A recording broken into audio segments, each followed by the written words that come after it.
Racing isn't easy, but experiencing it is. iRacing puts you in the driver's seat with the industry's leading sim racing game. Drive on laser scan replicas of the greatest racing circuits from around the world. Go head-to-head against other drivers chosen by skill-based matchmaking to ensure competitive racing at every level.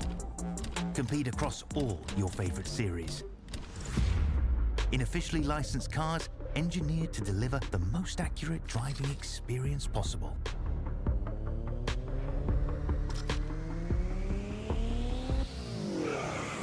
Join a race or host your own with players from across the globe. Race against the computer or in a league with friends. Feel the thrill behind the wheel. Visit iRacing.com.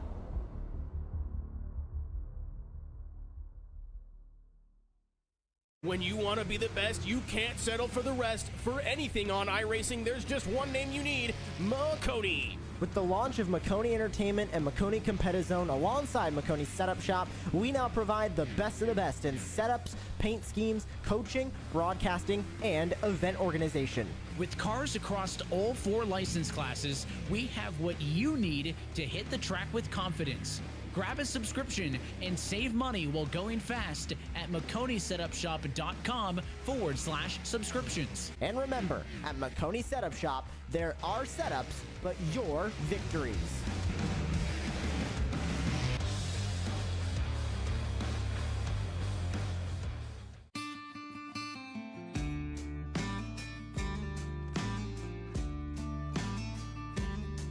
Hello, my name's Aaron Brown from the Garage Shop in Denver, North Carolina.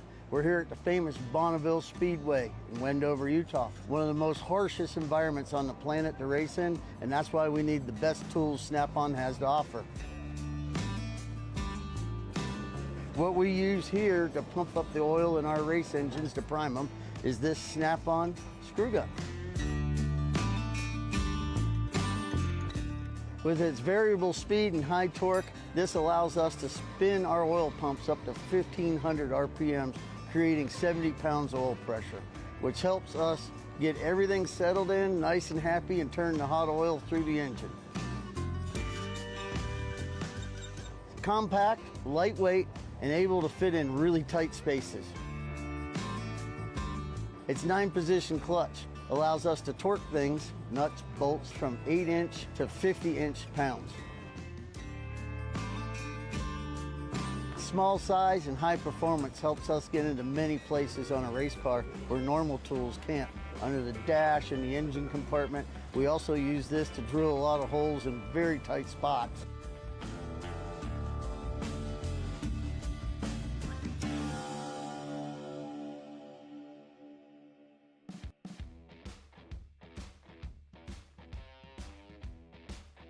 Welcome in, everybody. It is time once again for a little bit of Garage Shop College Cup Series racing here tonight.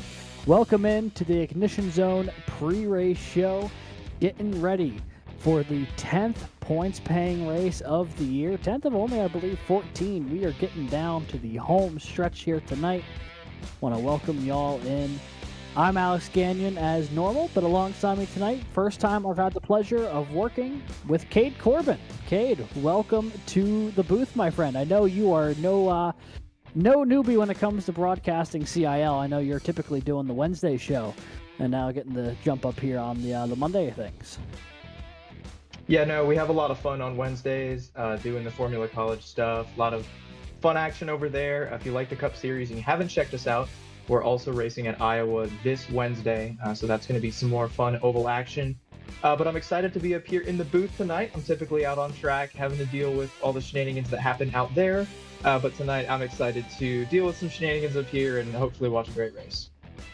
Well, I have a feeling we're going to be treated to a good one here tonight. One of the rare stories where the CIL, the Garage Shop College Cup Series, takes a gander into short track racing.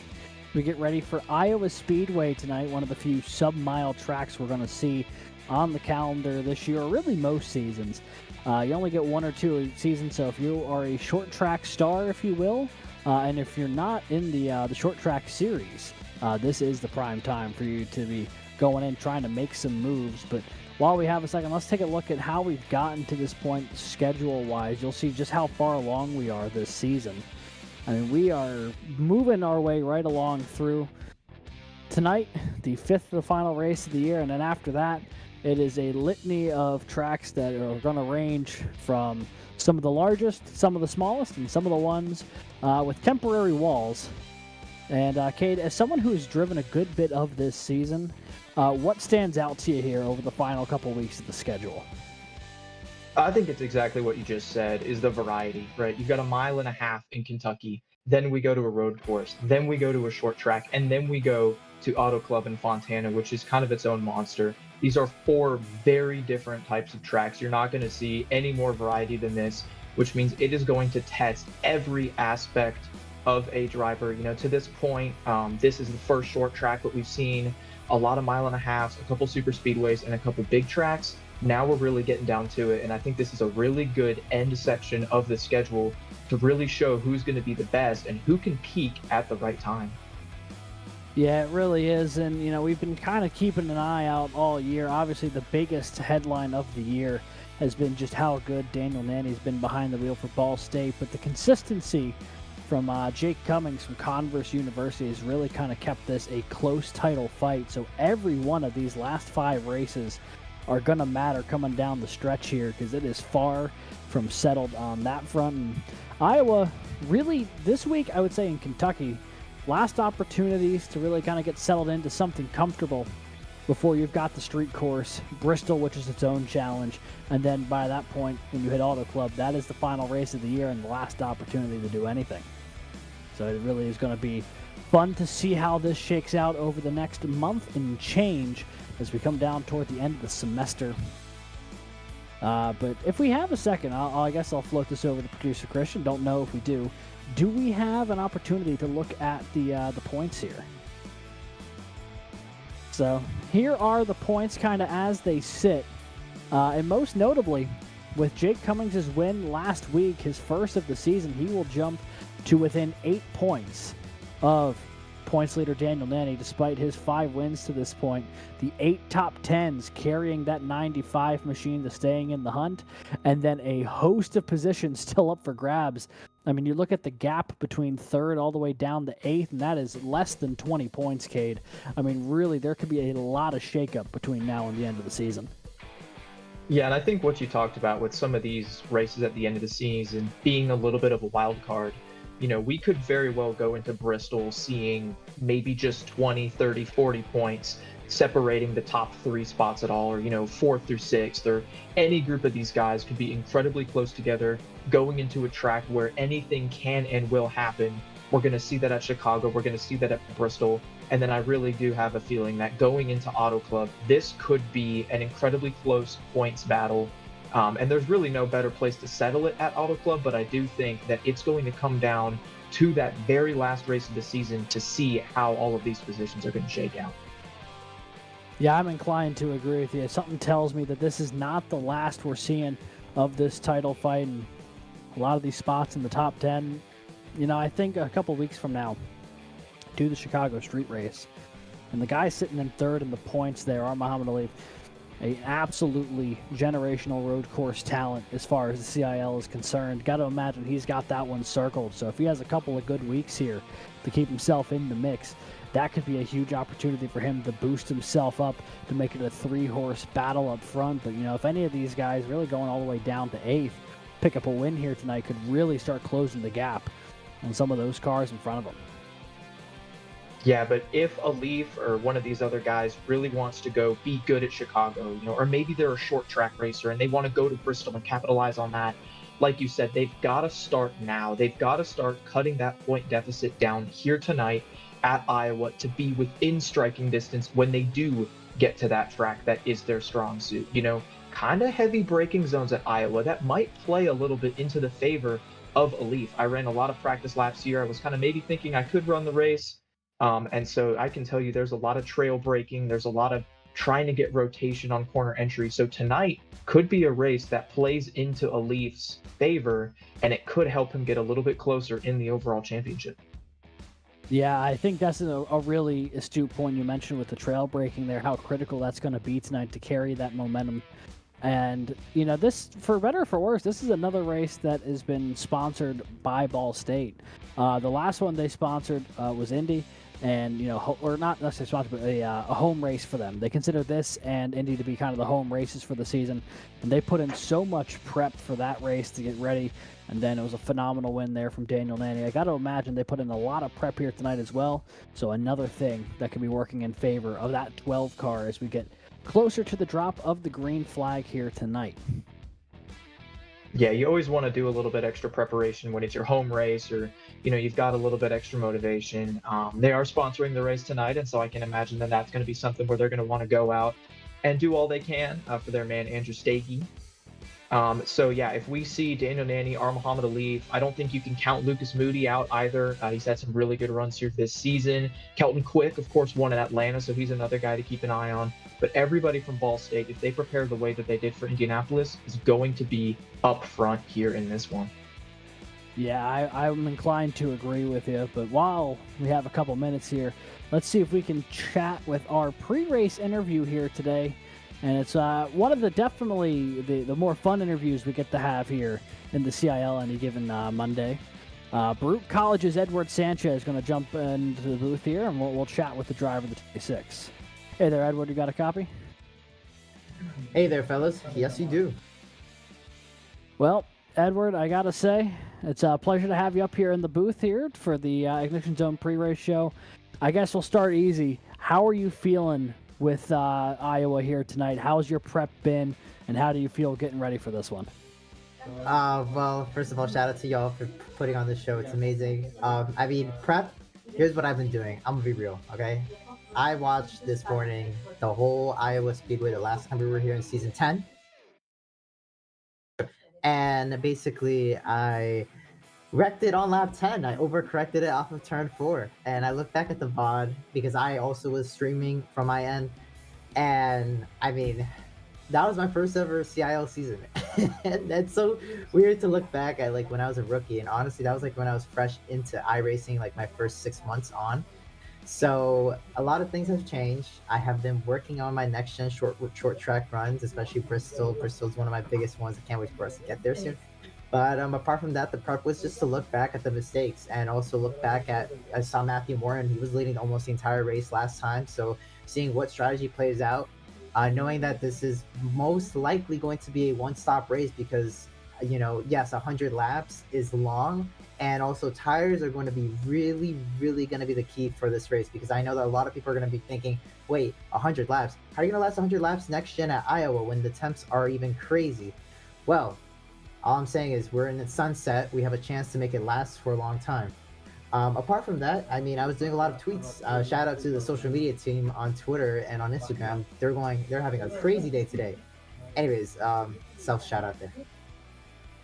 Hey Edward, it's Cade Corbin up in the booth. Just wanted to kind of get your feeling. Yeah, I decided to come over from the SC side. I know we've done a few of those IndyCar races together, but I'm gonna be cheering for you, man. I'm gonna be watching out for you. I know you mentioned earlier, I don't want to bring it up too much, but crashed on lap 10. That's pretty early in the race. Do you think we're gonna see some early yellows, maybe some frequent yellows, and that could be an opportunity to play some tire strategy and maybe play some fuel games as well? Well, like I said earlier, people are idiots, and honestly, lap 1 is going to be the same thing that happened in that last cup race we had. When I look back at the broadcast, because I was trying to, do a little bit of, obviously watching back old film, the caution happened in the first corner. The first lap in the first corner, it was a car on the outside. They hit the little bumps in turns 1 and 2. On the high side, you never want to hit the bumps, because if you do, your car gets unstable. You don't get that drive off of turn 2 as good as you want, and you're gonna spin out. So this is what's gonna happen a lot. I will tell you guys, watch out. Are people who take that outside lane or are forced to stay on the outside in 1 and 2, especially in these early green flag runs. The car is going to be really tight unless once it gets heat in the tires, you get rotation. People are going to probably slide up, hit those bumps, have to really lift off, and they're going to lose maybe 2, 3, 4 spots. It's going to be a disaster. So I think the key here is, for no cautions, they got to avoid those bumps on the top. It's not like IndyCar or even IndyCar, it was unsettling. What? Shout out to UK for this Wednesday, guys. FC doubleheader. Anyways, so really, I think if a caution doesn't happen lap 1, it'll probably be lap 2. But apart from that, I think I have faith in my fellow CIL competitors. This season so far has been a lot of green flag runs, and honestly, I feel like a track like this, people are gonna. This is the first short track. This is the first short track. Well, apart from New Hampshire, but really, when you think about it, the way that this handles is going to be really about playing it safe, saving the right rears, especially the right front. I think I have faith in which that we're gonna go green for a while. All right, well, Edward, I hope so. Sorry, go ahead, Alex. No, it's all you, buddy. Well, yeah, I mean, I hope you're right. I want to see some good green flag action. I want to see, hopefully, still close to the finish, but want to see a lot of cars finish the race. So I think you guys are set to start qualifying here in a few minutes, so we can let you go if you want. If there's anything else you want to add, anything else we need to keep our eye on up here in the booth, feel free to let us know, and then get on out there and put in some solid laps. Well, just to quickly note, obviously, watch out for me and Drew. We've had the most terrible luck here at Iowa, so I think our luck might turn around. We might finish 1 and 2. I don't know what the finishing position are. Probably it's going to be me first. But all I know is Drew and I, we're going to be driving up through the field. I think we've put in a lot of practice. I know that. Look out for the Ball State guys. I know that they've been on a dominant roll for the last weeks, right? Daniel Nanny, Alif, just both hammering out wins. I mean, I've written so many race-winning posts that I just I like to see a little bit of variety, you know. No shade. I had a DM with the Leaf earlier today saying, like, man, gotta let us win, man. Stop winning so much. But hey, that's what it takes to win in CIO, is to put in all the practice and effort and really being there in the end. So under the lights here at Iowa, it's going to be an amazing race. I hope everyone watching from home enjoy. First of all, like I said, thank you guys for putting on a show. Shout out to Alex. Shout out to Cade, my brother from FC, and Christian, the man who makes the magic happen here behind the lights, making sure everything is working smoothly. So shout out to all of y'all. And subscribe, guys. We hit 600 subscribers. Let's hit 700. You know, it's not too far off. Make a next milestone. Apart from that, shout out to everybody here. Shout out to all my competitors. Shout out to Baruch ESA. I'm wearing the black jersey today because I think this might be a good luck turnaround. I don't know. I had really bad luck with my white jersey and my other old Nike commentary shirt. So anyways, hopefully that turns it around. Alrighty. Edward, thank you for dropping by here on the Ignition Zone. Best of luck in qualifying. And if all things go according to plan, we might be talking to you again here at the end of this one. Take care. All and right, Edward Sanchez, that's Edward Sanchez from Baruch College. Definitely going to be a guy to keep an eye on there. And my camera has frozen. But we'll see how he does. We'll see. Keep an eye on Edward. Yeah, keep an eye on Drew Williams, I think, is another guy. He was in that top 10 in points. Drew Williams making his 100th career Garage Shop College Cup Series start tonight. First driver to ever hit that milestone. So congrats to Drew Williams. Long-time driver here in the CIL. He started all the way back, I believe, when Christian and I did in Season 3. Both him and I, you know, better for worse, ended up here in the booth for several seasons. And Drew's still going out there putting together incredible runs. And, you know, if I had the talent to do so, I might, but I certainly can't, which is why I'm up here yapping with everyone as opposed to being out there on the track. But neither here nor there. Cade and I are going to take a quick step away while we get things tuned up here for the start of this race. You're not going to want to miss it. Tonight's race from Iowa, the Thank You Andrew 200, presented by Ball State, is coming up right after this.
It's one of the newest tracks on the NASCAR Cup Series schedule, and it's relatively new for us here as well in the Garage Shop College Cup Series.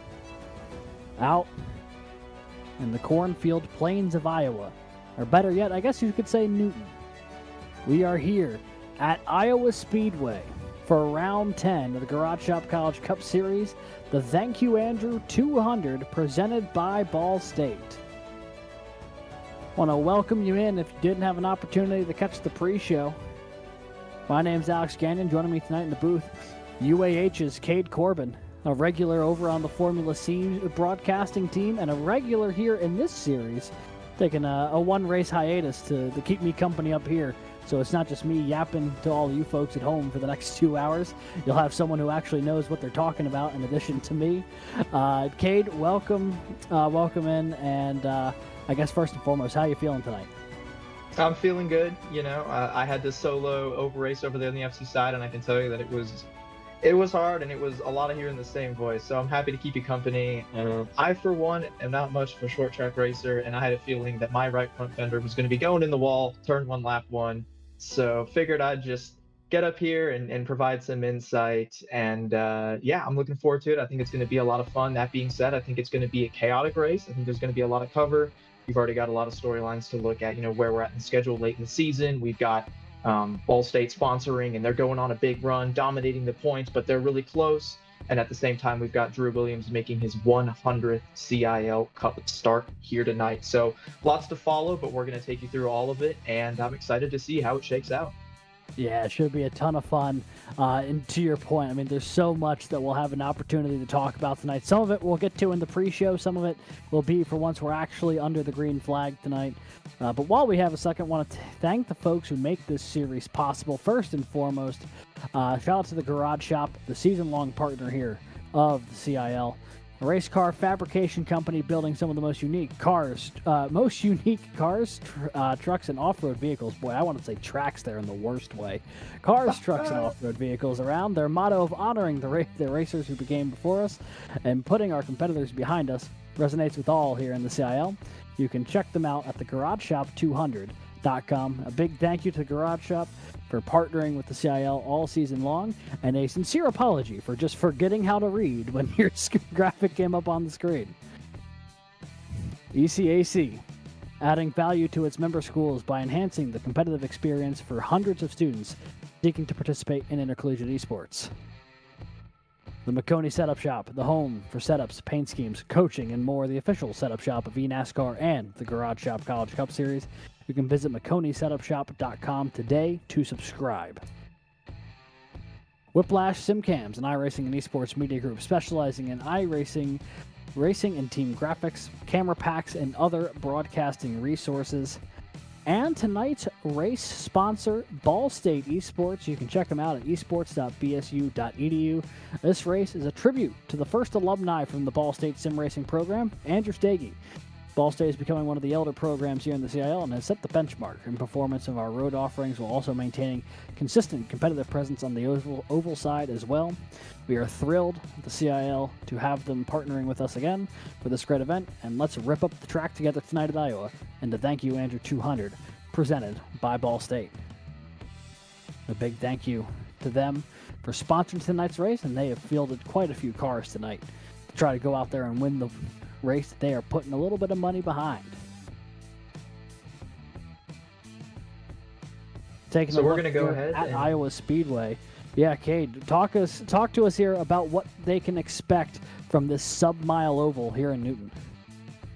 Yeah, so at just under a mile, a 7/8 of a mile, it might sound pretty big, but it drives like a short track. You got to get pretty hard on the brakes entering the corner, and you got to maintain the brakes all the way around these turns. You can see there the turns. Most of the track, you're going to be hard left on the wheel. A little bit of variable banking. Corners mostly 14 degrees, although they do flatten up a little close to the wall. 4 degrees on the front straightaway, on the back straightaway. And you do have a pretty high banked tri-oval there on the front stretch. 40-mile-an-hour pit road speed, 50-mile-an-hour pace car speed. And we have only run one race here in the CIL. That was back in season 10 a race won by Ohio State's Matthew Morton, so we will not see a repeat winner tonight. No, it doesn't sound like a prime opportunity for someone to go out there and try and take one tonight. And I got to imagine that there's going to be a lot of guys really hungry to do just that. I mean, this is maybe not a track that people think of like the grandeur of like a Daytona or a Talladega, even a Charlotte or a Bristol. But I mean, this is one of those tracks that should you win here, you know that you had to do something right, because you're going to have to work for it here tonight. 200 laps to what you were saying. You're basically turning the car every second of every lap at this place. It keeps you busy, and it's going to wear you out if you're not prepared to tackle 200 laps of this tonight. Oh, absolutely. And because it is such a driver's track, it is going to be such a big deal to win here. Really showcases talent. Again, it drives like a short track, so it's definitely going to play into those short track drivers' hands, but it is still a pretty fast track. You're above 130 miles an hour pretty much all the way around this track. A lot happens really quick. We're looking at lap times under 24 seconds, and I think here pretty soon we're going to be able to take a look at qualifying lap, a little bit of a ride along to walk you through what it takes to complete a lap quickly here at Iowa. We're going to be jumping on board with Drew Williams. And Cade, you are getting a lot of reps in here, getting ready to go. And you know, as Drew gets ready to make his 100th CCS start, talk to us a little bit about the line that he and everyone else in the field will be looking to run here tonight. Yeah, so one of the most important things that you're going to want to do to make sure that you go quick is get your tires hot. Very first lap, those tires are cold. That might sound a little weird, but at under 150 degrees, those tires drive like ice cubes. And so Drew's going to run that upper lane to try to get a little bit of heat in those tires. Now as he comes around, I believe this is for his second lap, if he feels like he's got the tires hot enough, he's going to try it, and he's actually going to kind of run a little bit of a diamond here. So this is an option that these guys have. Go a little bit higher in turn 1, cut down, get a little bit lower in turn 2. You don't really have that same option here in 3 and 4. Instead, he's going to stay kind of consistent right on top of that white line. Now come all the way out to the wall, and I believe that was his flying lap. So we'll see where that sits him on the starting grid. I believe that Andrew Williams has started this race in the 9th position. So that was a top 10 qualifying lap you saw there from Drew Williams. Pretty good. First 2 laps got those tires heated up, and then he got right down on that white line, about a car width off the bottom. So maybe a little bit of options there in the race to try some different things. Yeah, absolutely. A chance to get a little bit creative, and we'll see if that comes into play here once this field starts to get stretched out a little bit. But you know, qualifying is concluded. We just watched Drew Williams' qualifying lap, and now we have an opportunity to look at tonight's starting grid for the Thank You Andrew 200. And coming up on your screen now, should surprise nobody. Points first and second, grid first and second. Daniel Nania, 23.363, puts it on the pole for Ball State, only 0.03 of a second quicker than Converse University's Jake Cummings, coming off that win last week at Vegas. And row number 2, we got Reese Bayham from Auburn University in that 334 machine. Zach DeWale is going to roll off alongside in the 519. Clinton Halterman rolls off in row 3 with his teammate, UNC Charlotte's Jared Kaler in the 58. They'll be 5th and 6th.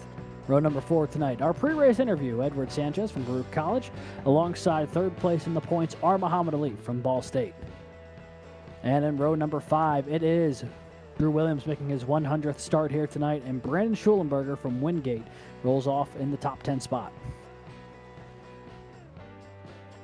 Starting 11th is Connor Zabogian from Kettering University. Just behind him, Coach Ryan Whitlock for me, but that's Ryan Whitlock from the University of Alabama in Huntsville. He'll roll off 12th. Starting 13th, Clemson University's Andrew Burrell. To his outside is Nick Henley from Ball State. Starting 15th, it's Keegan Callett from St. Clair College, having a really good rookie season, alongside Riley Birkins, best career starting position in the 16th spot. Alex Finity starts 17th for UNC Charlotte, alongside Lucas Moody from Ball State, sponsor of this race.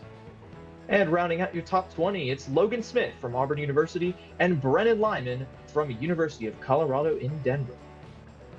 Rolling off into the 21st spot tonight will be Drexel's Jason Wallen, and that's 76. Grant Schiller from St. Clair College alongside.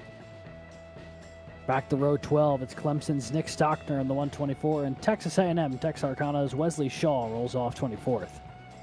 Back in 25th tonight, Michael James from Drexel University, Roger Primo from Paul Smith's College rolls off on his outside. Row 14 will be the two of Kelton Quick from Ball State, and Caleb Winzo from ECU will roll off alongside him. And back in row 15, it'll be Toledo's Nathaniel Crone and North Georgia's Jack Wilson. Starting in the 31st spot is Trey Lambert from Texas A&M University in San Antonio, and to his outside, it's Zach Tallman from the Pennsylvania College of Technology. Starting 33rd, Robbie Hotchkiss from New England College, alongside Carter Capini from Paul Smith's College. And potentially starting 35th is Andrew McManus from the University of Toledo. We'll see if he rolls off. Did not turn a qualifying lap, but I believe he will be starting shotgun on the field for this one tonight. Warm-up is wrapping up for this race, so everybody going to pull onto pit road and get ready to grid up, and then we will drop the green flag for 200 laps around Iowa Speedway. Yeah, it should be fun as everyone's getting ready to go. Race analysis coming up on your screen right now. And this one should be fun. 200 laps, 175 miles here tonight.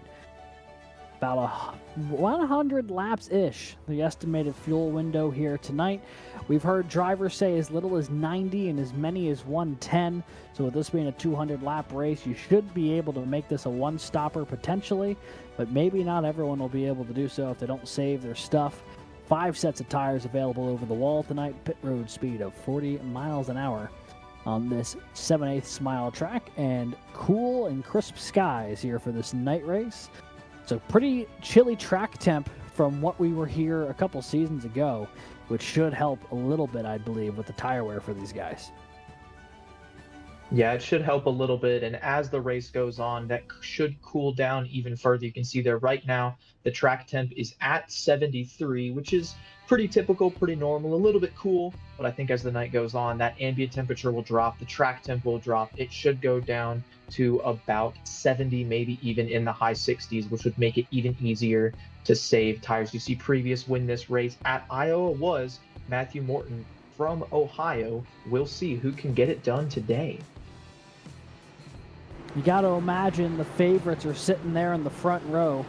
Those two have combined for 6 of the 8 victories, and the other two of the other 3 wins this season have come in super speedways amongst the field. So when it comes to non-restrictor plate racing, the 30 and the 95 have been the cars to watch and the cars to beat, and very few have been able to topple one of them.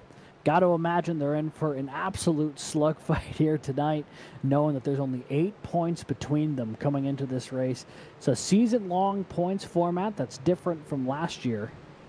And so far, it is shaping up to be a absolute doozy of a finish in this season's points if these guys are going to keep going at it the way they have through the first 9 weeks.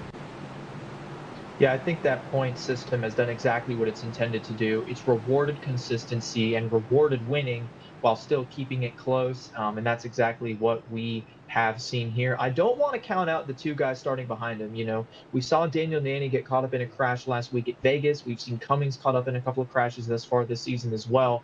And so if those 2 get together, these 2 in row 2, I think are primed to capitalize. Zach DeWales had some fantastic runs. Reese Bayham was oh so close at Pocono. And just behind them, Jared Kaler very consistent, and his teammate Clint Halterman, your winner in a fuel mileage race in Atlanta. So if we see fuel matter today, Halterman could be another guy to pounce.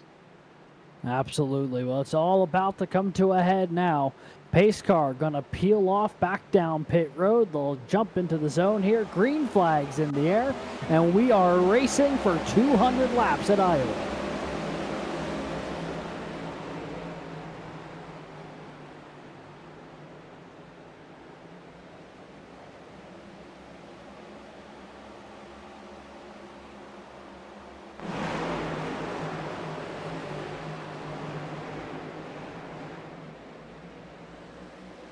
As they make their way around the complete lap number 1, Daniel Nanny going to jump into the top spot. Jake Cummings in a battle for second, and the caution's out just as soon as we get going. must have been deeper in the field. Nathaniel Crone looks like he was around that 57 machine, just getting back up to speed now. Yeah, Riley Birkins was around in the back of the pack at the initial start of the race as well. So not sure if something happened, a chain reaction there, but you saw them get very stacked up on that restart, a little bit deeper in the field, mostly clean through the first 20 or so spots. But somehow Crone was involved, possibly with the 99 of Michael James. Not sure about that one, but heavy left front damage on the University of Toledo machine. Now, let's see if we can take a look at the replay, figure out what exactly happened. I brought up the caution less than a mile into this one.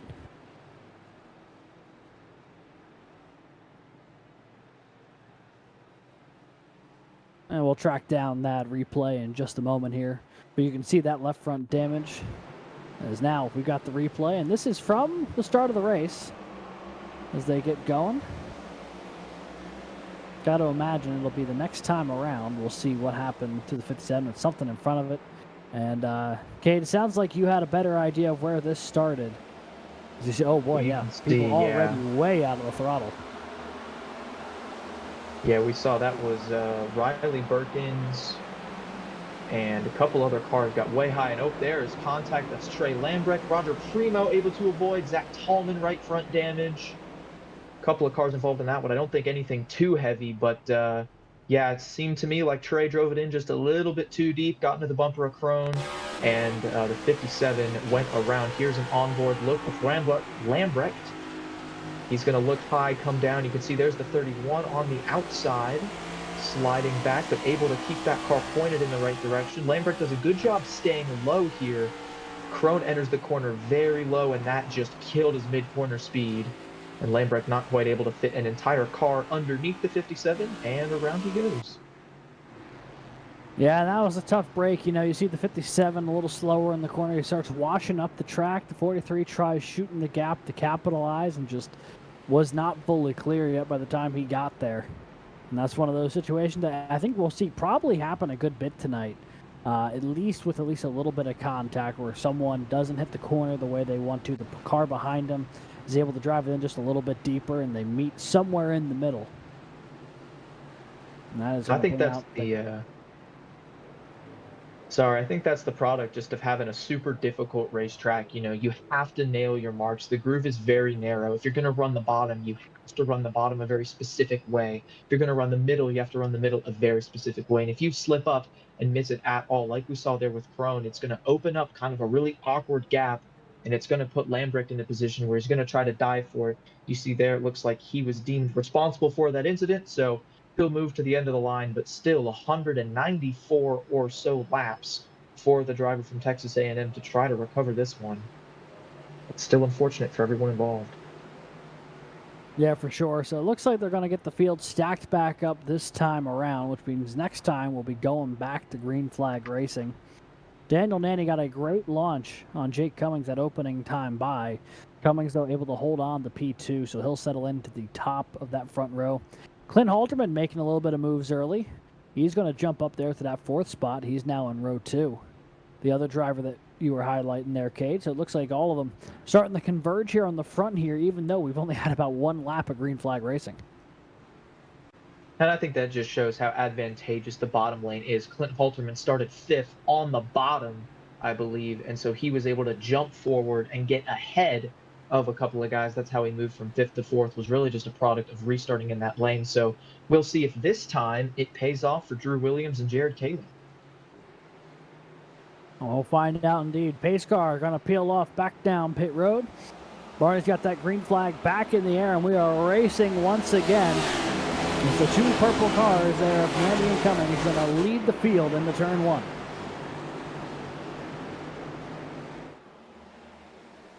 Oh, big crash behind him. It looks like that's Lucas Moody involved. The 13 car is around. I don't see anybody else with major damage. Caleb Winslow looked like he was caught up in it. I saw the 321 of Alex Finity. And once again, we are under caution here in Iowa.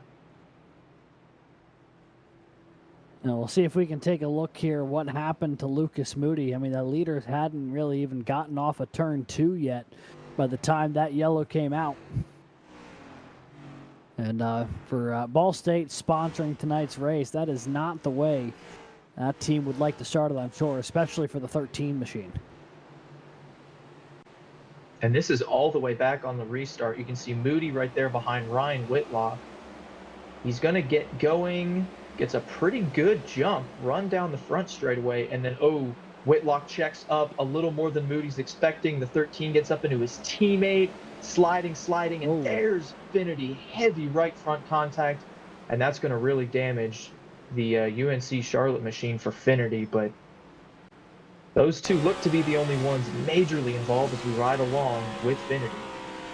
Yeah, the only other car I saw go around was the 29 of Keegan Kallick, but yeah, on board with Finity just hammers the side of that 13 car. And that is Aero's not particularly important at Iowa compared to some other places. That's a heavy enough hit, though, where that's going to be structural. That's beyond just Aero at that point. So you see the 321 getting some damage repaired. The UNC Charlotte car going to try to get set back up. And it looks like it's been tough sledding on these restarts here the past couple attempts. Obviously very early into this race, but already the cool track giving some drivers some fits. And, maybe not some of the cars not as confident going into the corner with how far they can drive it in. Other cars behind them a little more ambitious trying to get those spots. And we've seen a couple meetings of the minds here in the opening few laps. Yeah, I think that's just exactly it, is not knowing where that limit of grip is. As a driver, you want to be right on the limit. You want to be going as fast as you can, but you've got a cold track, cold tires. There was a track state reset, so what they practiced on is different than how many marbles and how much rubber is on the track for the race itself. So many unknowns, so many differences, and you're trying to feel it out as you go. It's so easy to get those just little differences. Schulenberger checked up a little bit. Whitlock tried to give him just a little bit of room, and Moody was committed to, trying to ride a little closer to that limit. The two cars came together, and unfortunately, big damage to the 13 and the 321. I don't think anything major to Nick Henley, but he got kind of sideswiped in that one as well. So we're going to rack them up, and we're going to try again. That we are.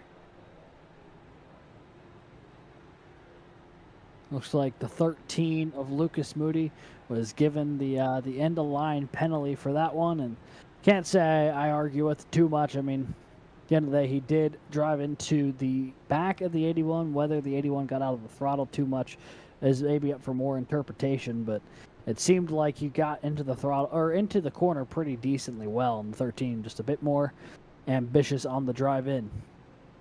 So now Cummings falls back to third after restarting on the outside. So Reese Bayham is going to give his go here from the front row on the outside. It is tough for that outside line to be really getting a restart they've been happy with tonight.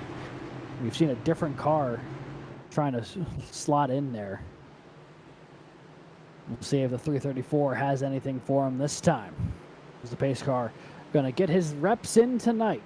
Going back down pit road. And this field going to jump back on the throttle, and we are racing again here in Iowa.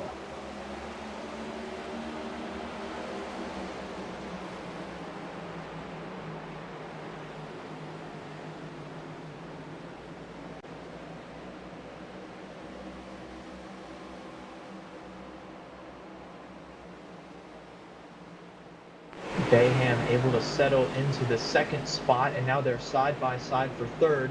That's Halterman on the outside of Cummings.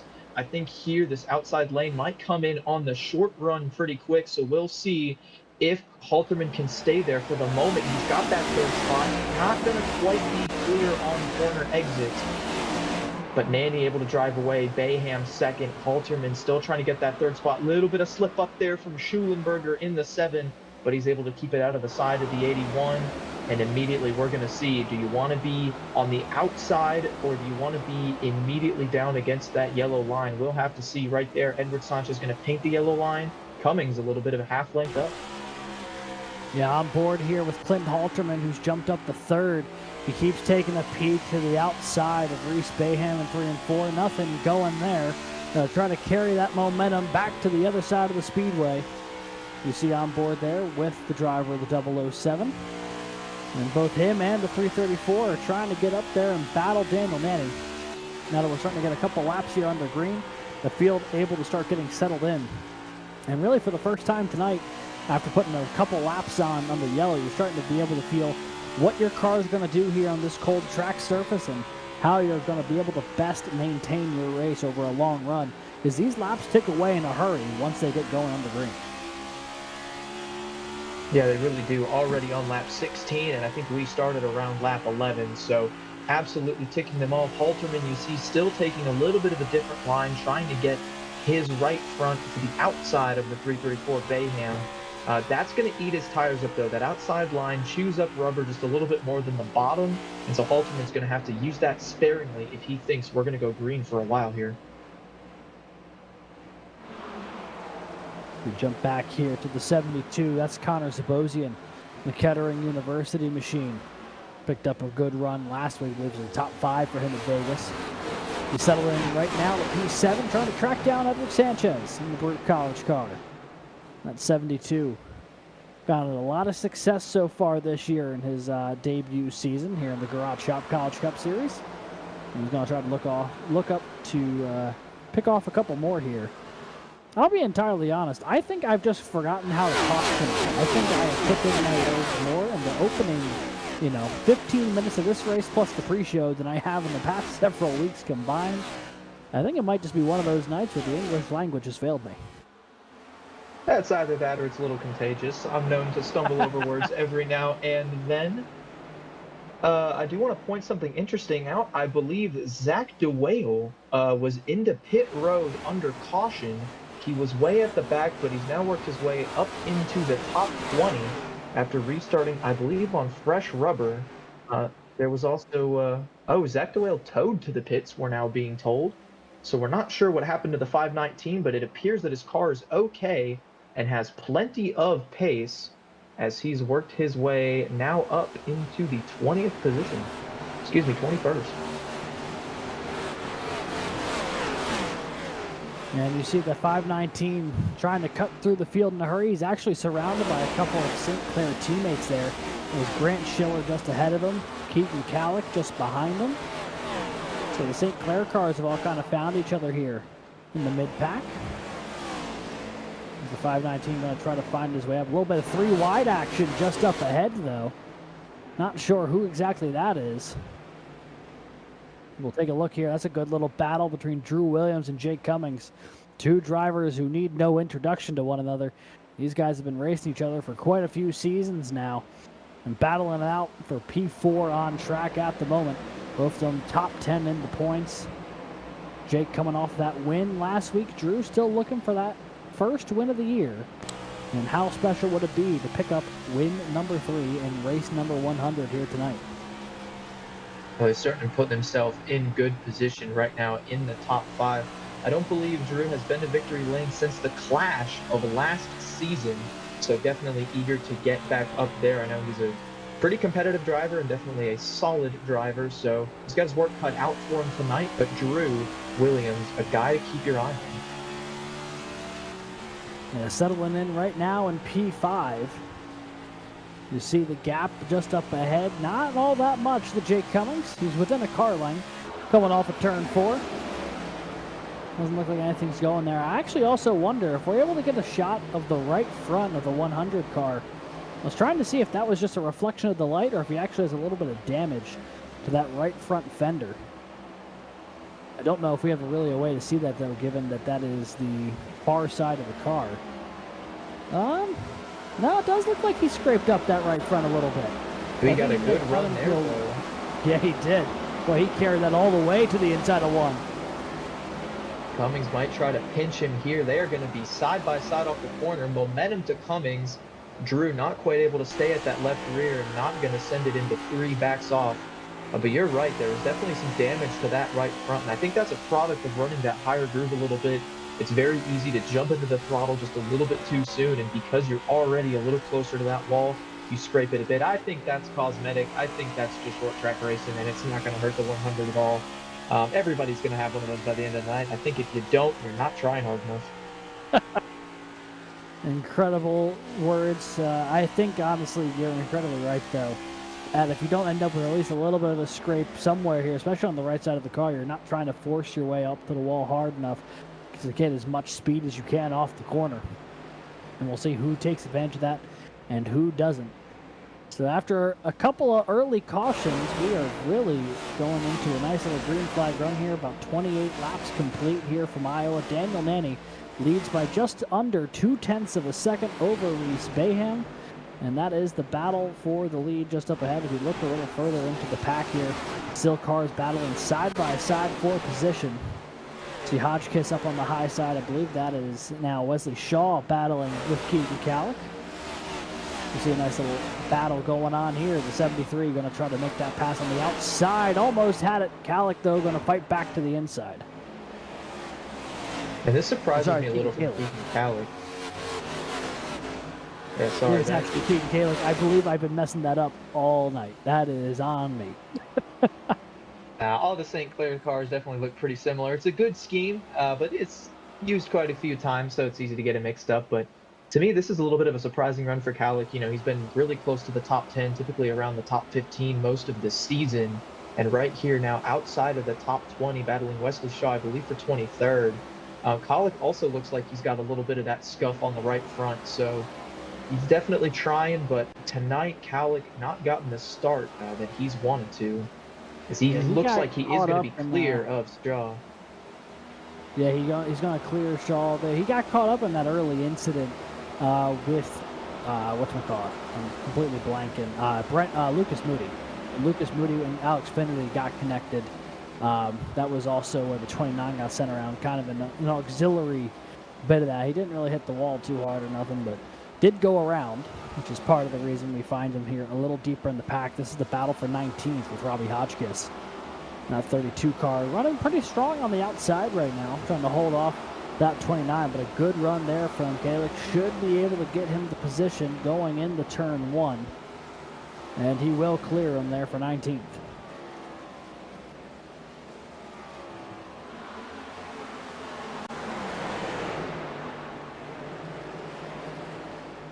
This was a pretty good battle as well. A lot of cars under a blanket being led by Kelton Quick, Andrew Burrell getting around the lap car there. Zach Tallman. Tallman up against the fence, staying out of the way. That car's gone a couple of laps down here early. Not what he wanted to see for the Pennsylvania driver. Kelton Quick going to get a big run to the outside of Brennan Lyman. Lyman making just his 3rd start this season. And Lyman's going to get really tight to the bumper of Wallet. Wallet grabs just a bit of wall, but able to stay in the gas, and Kelton Quick is going to be clear of the 56. Whoa, what happened to the whale? The 56. Dear Lord, that net code was vicious. That almost looked like a controller disconnect. That was a violent turn to the right. And Zach DeWale for St. Clair College finds his car destroyed. I almost wonder, you know, we talked a little bit earlier about how he had got towed back earlier in the race after starting P4. I wonder if he had that similar issue under caution, had to get towed, thought he fixed it, and this time it happens under green flag conditions, because look at how sharply going into turn 1, that car just shanks to the right. And we're going to get a good look at it here. That is not the optimal racing line that he decided to take. Oh no, he just got loose and overcorrected that car hard into the outside while you saw the back end start to step out on corner entry. Really easy to do here at Iowa, and unfortunately, the track reached out and bit Andrew DeWale in a hard way. And that's the thing with these next-gen cars, more than any real generation of stock car before it, the moment your car overcorrects trying to save it, there is almost a 0% chance you're able to recollect it. So yeah, to your point, Gage, you see that rear end step out, and the moment the front tires bite again, he just goes careening into that outside wall. Absolutely devastates the front end of that thing. Basically a head-on collision to that outside wall. And, you know, Zach DeWale, who came into tonight with a lot of optimism for good reason. You know, he's top 5 in points entering tonight. Boy, that's going to be a real setback. Yeah, I think iRacing's done a good job of replicating the rack and pinion steering mechanism of these real cars. And as soon as he tries to turn back to the right to save it, it just doesn't stick. Luckily, nobody else involved. But that's probably going to be night over for DeWale, as he does not have a fast repair, no fast repairs for this race tonight. And unfortunately, Zach DeWale's car is destroyed. Back up front, interesting situation unfolding, as I believe we've had some pit stops under this caution, and a few drivers have elected to stay out. And we will see who those are in just a moment. We're going to step away for a quick commercial break. When we come back, continued coverage for the Thank You Andrew 200 presented by Ball State here from the virtual Iowa Speedway. Racing isn't easy, but experiencing it is. iRacing puts you in the driver's seat with the industry's leading sim racing game. Drive on laser scan replicas of the greatest racing circuits from around the world. Go head-to-head against other drivers chosen by skill-based matchmaking to ensure competitive racing at every level. Compete across all your favorite series.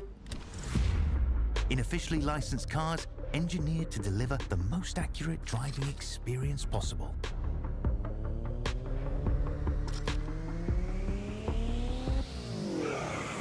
Join a race or host your own with players from across the globe. Race against the computer or in a league with friends. Feel the thrill behind the wheel. Visit iRacing.com.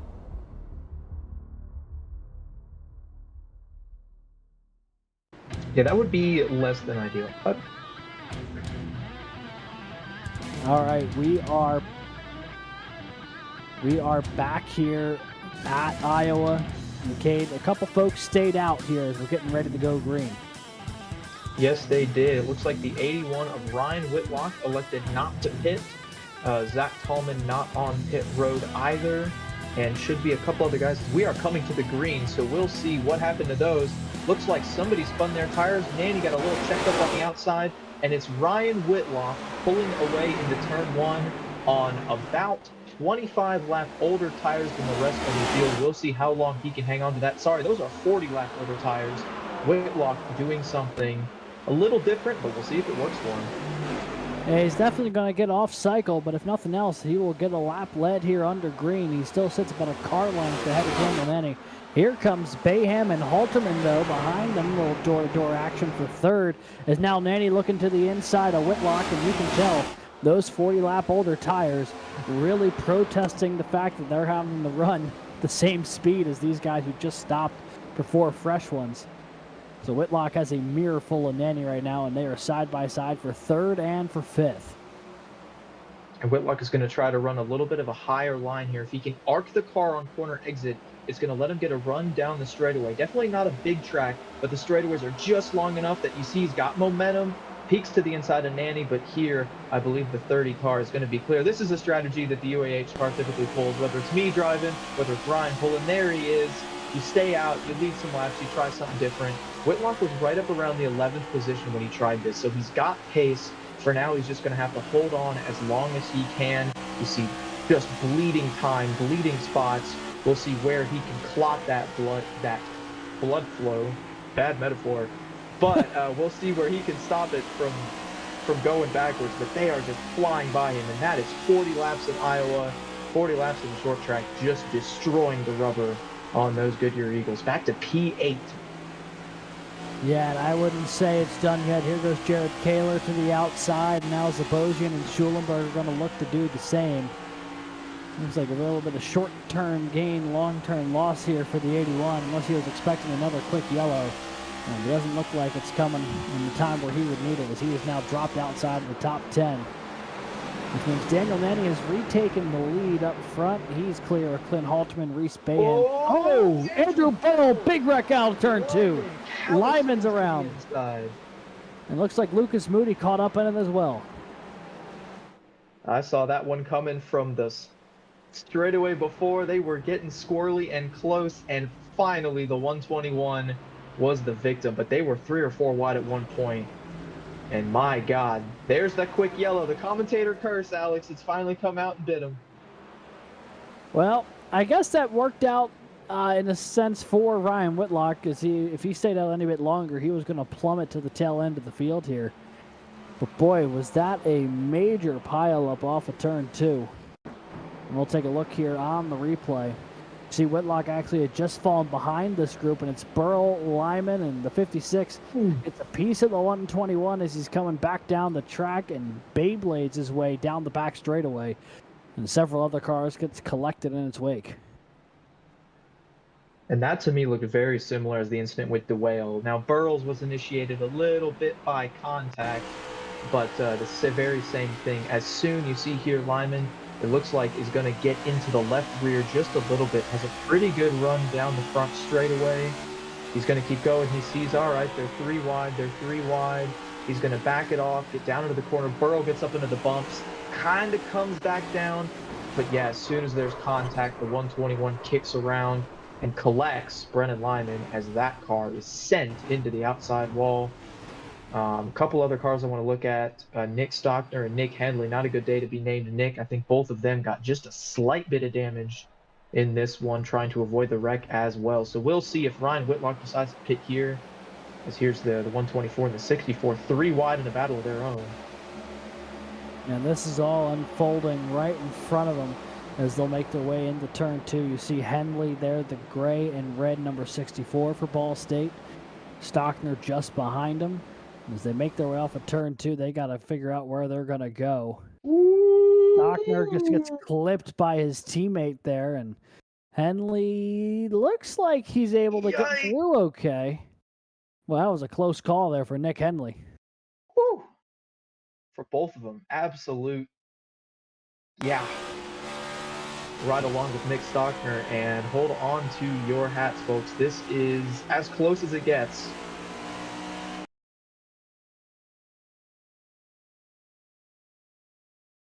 Yeah, just gets clipped a little bit, and you can see both him and Henley slide on by, and Lyman luckily able to lock it down just as Stockner's going on by. Boy, that was there was already 4 or 5 cars caught up in that, but that easily could have ballooned to double digits had things shifted slightly differently.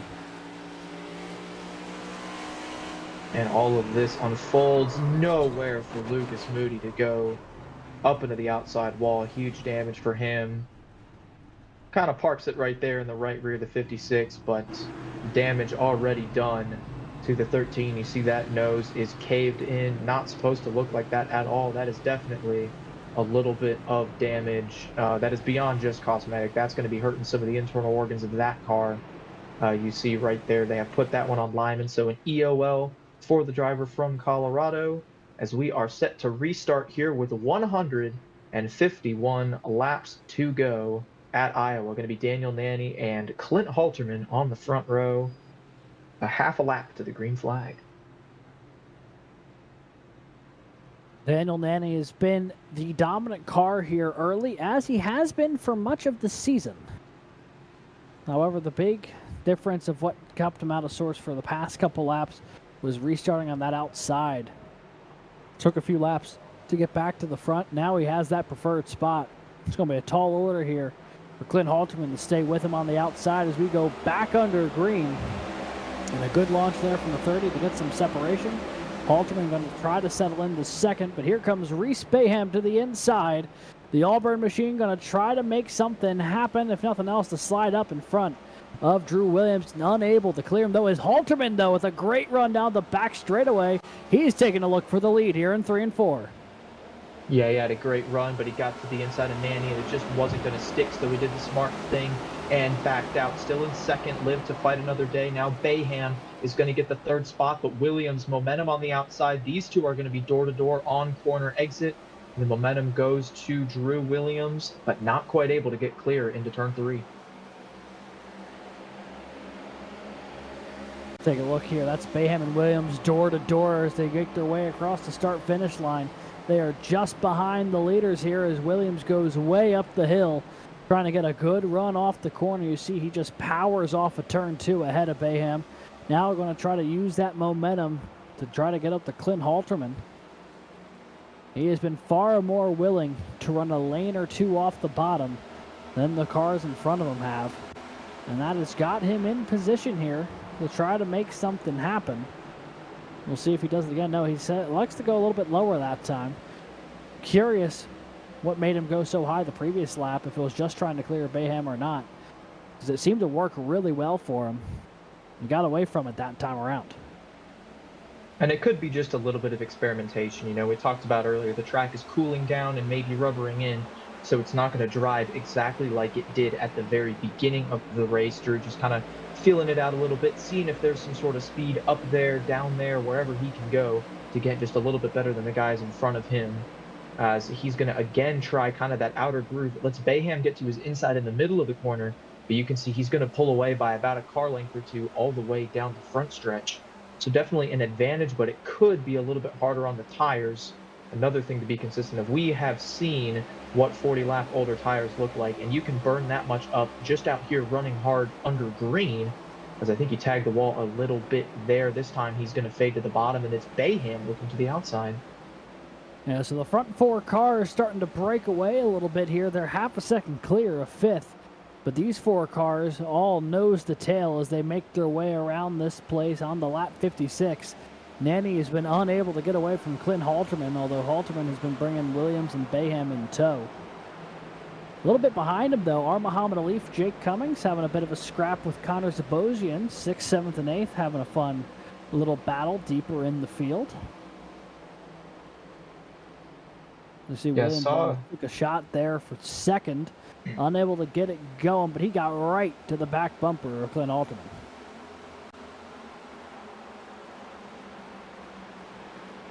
This time, Drew kind of going to try a little bit higher lane on entry to get a little lower, a little straighter on corner exit.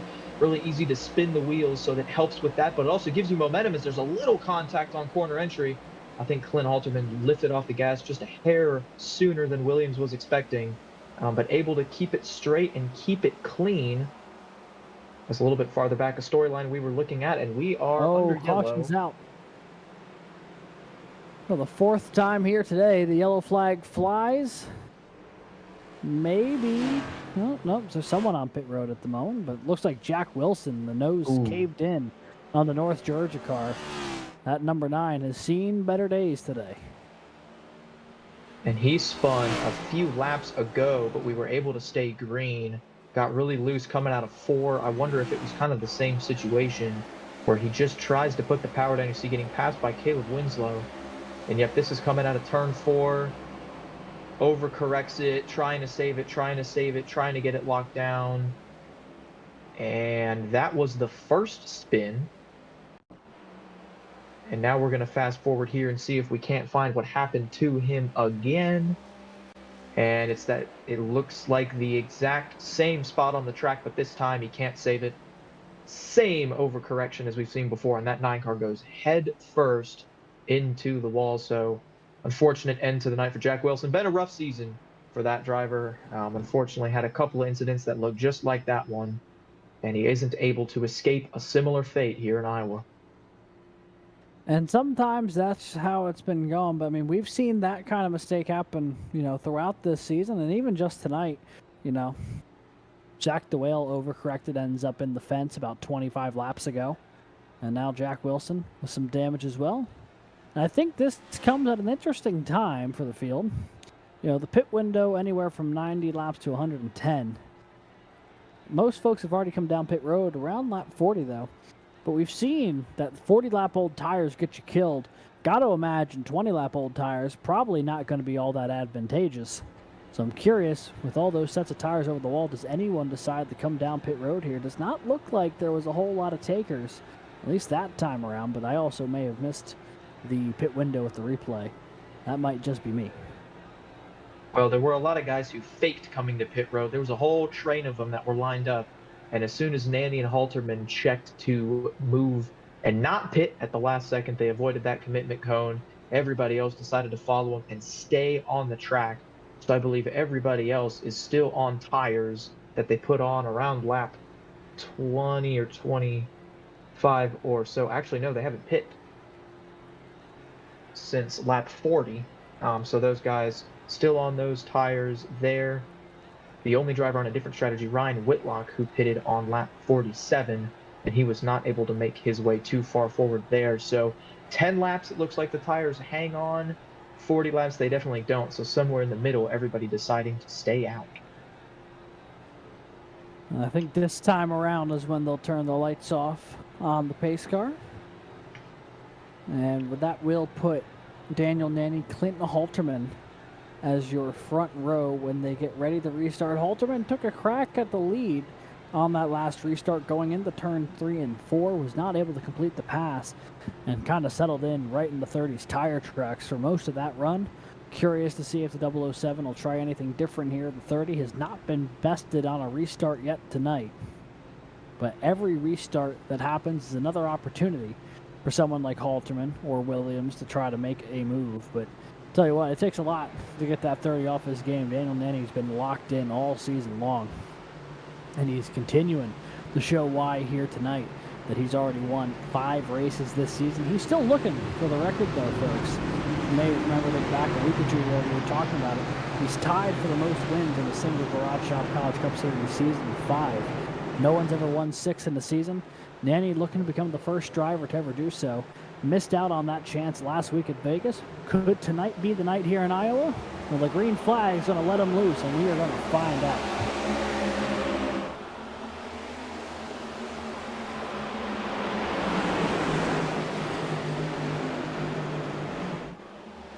Halterman's going to settle in the second. Bayham Williams settling in for third, and it's getting busy just behind them. 3 wide there. Cummings, Sanchez, Zabosian all working up the hill. The 72 going to roll the high side. I think that might be Wesley Shaw, who's all the way up to the fence, or that might have been Esteban Munoz.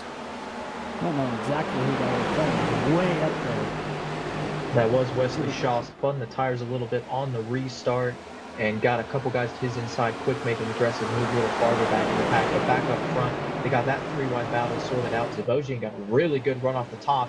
Was able to clear Cummings. Here comes Cummings again on the top, and it looks like Cummings is going to get there even with the 72 at the line, and they're going to door bang a little bit as they head into turn 1, but Cummings enters the corner super high, and that opens the door for Edward Sanchez to slide in there, but a good run for the 95 down the backstretch. Yeah, he's going to take a look to the outside here. He's trying to clear that 72. He's going to get him this time around. He'll settle into 6. He's on the back bumper of a Leaf here. That 12 on Muhammad Leaf, that's as high as he's run all evening long. Qualified in the top 10, but was kind of stuck in the back half of it, so running P5s. Some forward progress there from 12. Puts 2 Ball State Cardinals up in that top group with Daniel Nanny, of course, the leader of the race right now. Other teams that have multiple cars inside the top 10. UNC Charlotte's got Clint Halterman in second, and Jared Kaler currently running in that 10th position. To see here, you're starting to see this field get strung out a little bit. Kelton Quick, door-to-door with Wesley Shaw, back there for 13th. But everything else ahead of them, they're starting to find their little bit of real estate, trying to settle in, and, well, things are getting a little dicey maybe. Yeah, sorry back there, that side-by-side battle. Kelton Quick, they both ran up on Nick Henley pretty quick, and the 64 slid up, kind of put Shaw on the wall a little bit. Now Shaw's got a good run off the corner. That battle just outside of the top 10, and we are under caution once again. It wasn't those cars. All of those are still rolling. It was somebody deeper in the field outside the top 20. The all-seeing eye of the camera is taking a look for it.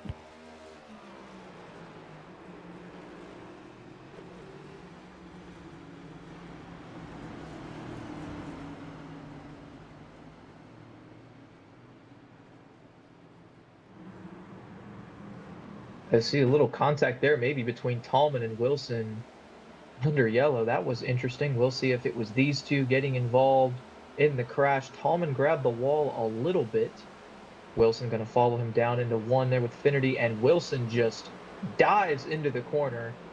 And Tallman does a pretty good job of almost saving that car. Oh, and then Wilson gets him again. That's 2 for the money for Jack Wilson. Heavy contact with Zach Tallman.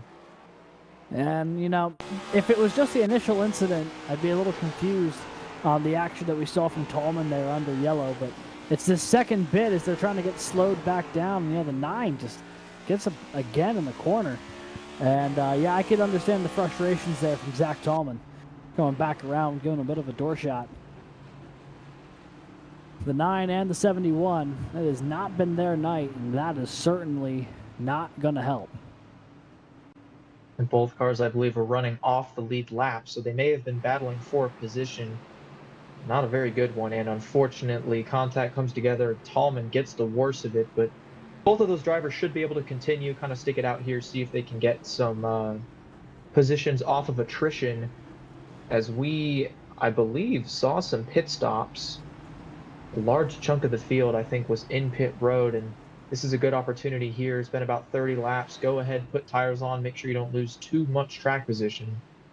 So we'll see how this one shakes out. Still Nanny, Halterman, and Bayham, the top 3. Yeah, the one thing that has stayed pretty consistent so far tonight with all the yellows is that this front pack has been relatively unchanged.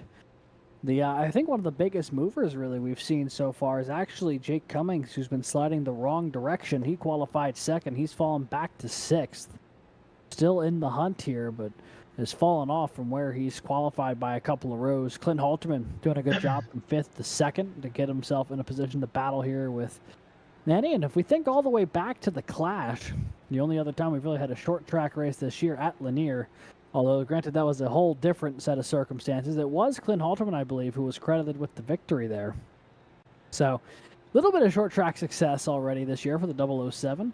And you tack on his win a couple weeks ago at Atlanta to the mix, and, you know, could be a recipe for the UNC Charlotte machine to try to get hot at the right time. But tell you what, it is, you have to be more than just a little bit lucky here if you're going to knock off the king at the moment. That is Daniel Nanny. 5 wins this season, looking for number 6, and he has the preferred groove when they get ready for this restart. And we'll see if Halterman can do anything. I think as this race goes on, the outside is going to get a little bit better on restarts. We'll see how much better it gets. Halterman, he's also been learning. You know, I have a feeling that this race could come down to a late race restart, so all of these could be dress rehearsals. You saw there on your screen just a little bit. The points as they run still very, very close between Nanny and Cummings. But we're going to get lined up for another restart here. It's going to be Nanny inside, Cummings outside, Bayham Williams row 2, Alif Cummings row 3. Pace car makes its way back down pit road. They're going back green. A great launch from the 30. And they're going to dive down into turn 1 here. Halterman trying to hold off Reese Bayham for second as they march 2 by 2 through the opening corners.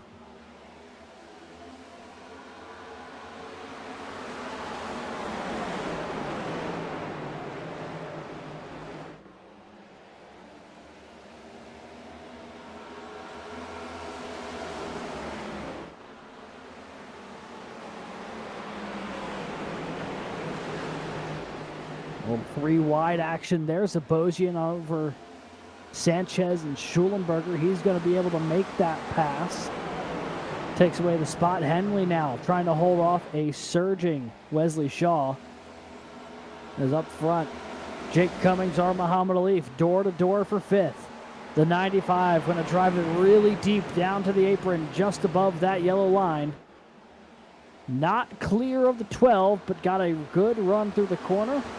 Is not able to carry that momentum. When you don't have the ability to push it all the way up to that wallcade, you really kill a lot of that momentum you get down the straightaway. Yeah, you really need that extra 10 feet or so to be able to stay in the throttle. I think Cummings had to crack it just a little bit on corner exit, both out of 2 and out of 4 there. Now Drew Williams getting involved in this battle might make it a little easier for Cummings because that 100 is going to slow the 12 up just a little. But still, he's having to wrap the yellow line, and now they're 3 wide. Alif in the middle. Williams is going to be clear on the outside, but just barely. Very close moment there on the exit to turn 4.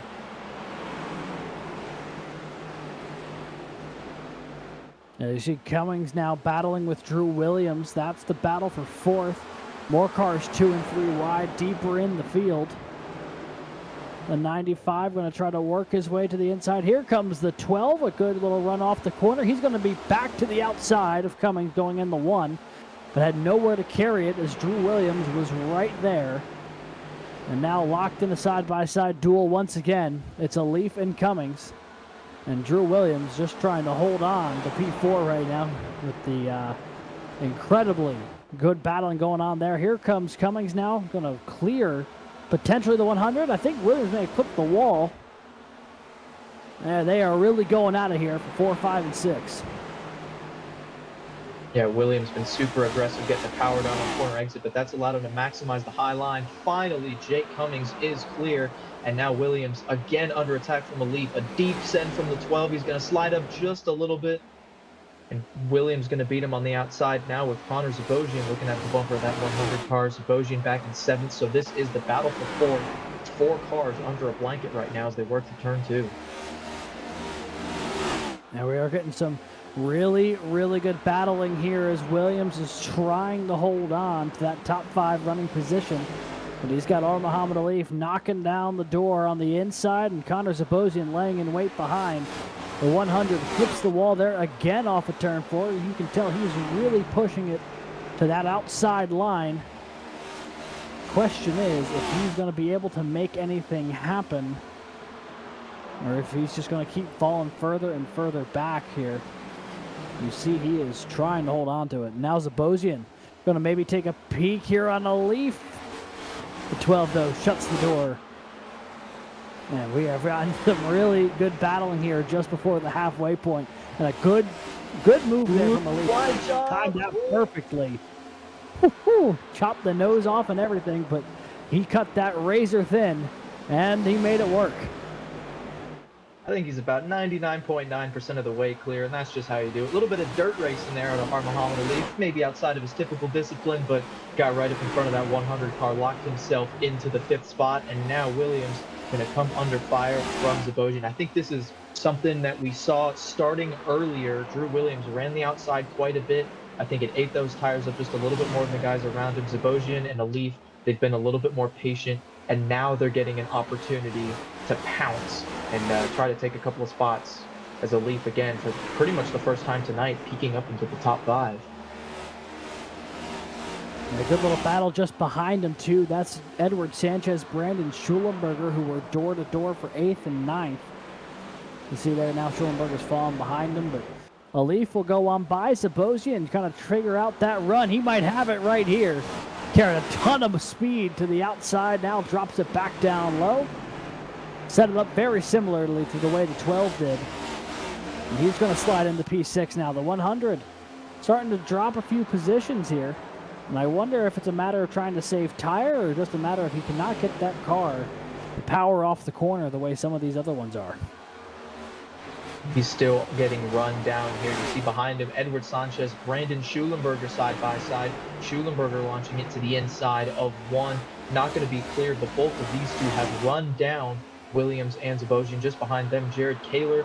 He's always a guy that does a good job saving tires and being quick late in a run. So Kaler running them down a little bit as well. We'll see if they continue to lose a few spots here. Drew Williams, a look to the inside of Zabosian. Don't know if he's got the run here. Zabosian been doing a good job of running the top. 72 should have momentum on exit to maintain the 6th position for now. But a lot of cars all here together. Another guy that I want to take a look at, Zach Duale. We saw that car hard into the outside wall. Must not have been as hard as we thought because he's got a couple of free passes, got a couple of positions, and Duale up to the 11th spot now. You see back there battling Jared Kaler. He's on the lead lap, and he pitted much more recently than these guys, so I think fresher tires coming to life a little bit for Zach Duale. Yeah, and it's honestly a miracle that that car's been repaired to a point where he can run now in the 10th position, given how hard he licked the wall only about 55 laps ago. Actually, maybe making about 50 laps ago. I mean, he hammered that wall. The fact that he is A, on track, and B, running down cars, I think is a miracle. You see Edward Sanchez got incredibly loose that last set of corners, lost out to Duale. And yeah, the 519 on those fresher tires feeling like Superman right now. He just put the car wherever he wants and is just driving past people as he moves up to 8th now. Yeah, saw Sanchez try to put the power down a little too early, and he did it on the outside, a little rougher part of the track. The back end disagreed with him, stepped out just a little bit, and I can guarantee he lost some grip doing that. That's going to slide those rear tires. It's going to burn some of the rubber off. It's going to heat him up. That car not going to drive the way that he wants it to. And he is now under fire from Jared Kaler as he had run down Drew Williams, but not able to make the pass. Sanchez right now stuck in the 10th spot. And under fire, Kaler looking to the inside. Good run there for the UNC Charlotte driver. We'll see if Kaler sends it to the inside of 3. Yes, he does, side by side. But Kaler doesn't have room for the slide job because the 100's there. They're going to be door-to-door down the front stretch. Drew Williams did not get a good run off the corner. Sanchez giving him a little bump draft, nearly turns him. But Williams hangs onto the car, has to pedal out of the throttle a ton and way up to the outside. Now Sanchez looking bottom side of Kaler, but Jared Kaler able to gain 2 in that exchange and move the Kaler machine up to P9. As now Sanchez and Williams set side by side with Ryan Whitlock just behind them trying to recover from that field strategy. There's Edward Sanchez. Pre-race interview locked in and loaded in the 11th spot as he has the 81 from the University of Alabama Huntsville on his outside. Yeah, here comes Ryan Whitlock trying to take a peek to the outside right now. The 26 of Sanchez. He's having a much better run here today than he did the last time he came here to Iowa in the CIL. Crashed out lap 10. And 2 there, stepped out for a second as we're seeing a little side-by-side on the left side of your screen. That's Brooke College's Edward Sanchez in the 26, running 10th. Ryan Whitlock, the Alabama Huntsville driver, making a dive to the inside here for 11th, is the driver on the right side of your screen. And these two are friends, OWR buddies, Drew Williams and Ryan Whitlock. Whitlock, I still think on slightly fresher rubber, but at this point that doesn't matter a whole lot. This to me is more a product of Williams burning his stuff up early in the run, trying to get the lead, and he has now slid all the way back to 12th. Whitlock picks up P11, and now Williams going to fall in the clutches of Kelton Quick as we ride along with Ryan Whitlock. Now looking at the back bumper of the Baruch College machine, trying to gain a little bit of track position there. He's going to enter a little bit high, looks like try to get the car to turn down on exit. Gee, just how bumpy it is. Iowa, not a smooth racetrack, and ooh, right there, a little bit of a scare for Whitlock, able to keep the car going straight as he hits some of those bumps on the exit of turn 2. And as we're seeing some of these cars who are on fresher tires start to work their way through the field. I mean, you know, just a minute ago we were talking about Zach DeWale breaking into the top 10 after that big wreck. Well, now he's all the way up the 4th, and he is closing here on the leaders. He's chopping off a 10th or 2 every time they go around this racetrack. Before long, that St. Clair College car is going to be up battling for the lead at the rate he's going. We see a nice little battle here. Bayham Kaler side by side. The 58 of Jared Kaler going to jump up into the 8th position.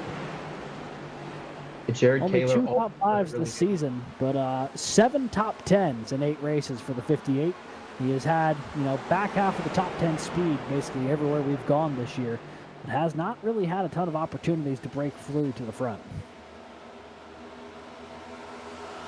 and I do think this could be a good opportunity for Kaler, as he is one of the better drivers at saving tires, and they did a lot of that at the beginning of the run. He and Brandon Schulenberger now have broke solidly into the top 10. You see Schulenberger up there ahead of Zabosian, and those two, I believe, are two drivers who've saved a little bit of tire. They're going to be good at the tail end of this run, and they're going to be catching the leaders. As back to your point on Zach DeWale, DeWale has run down Jake Cummings within a car length now of that 95, and he has a really solid look to the outside.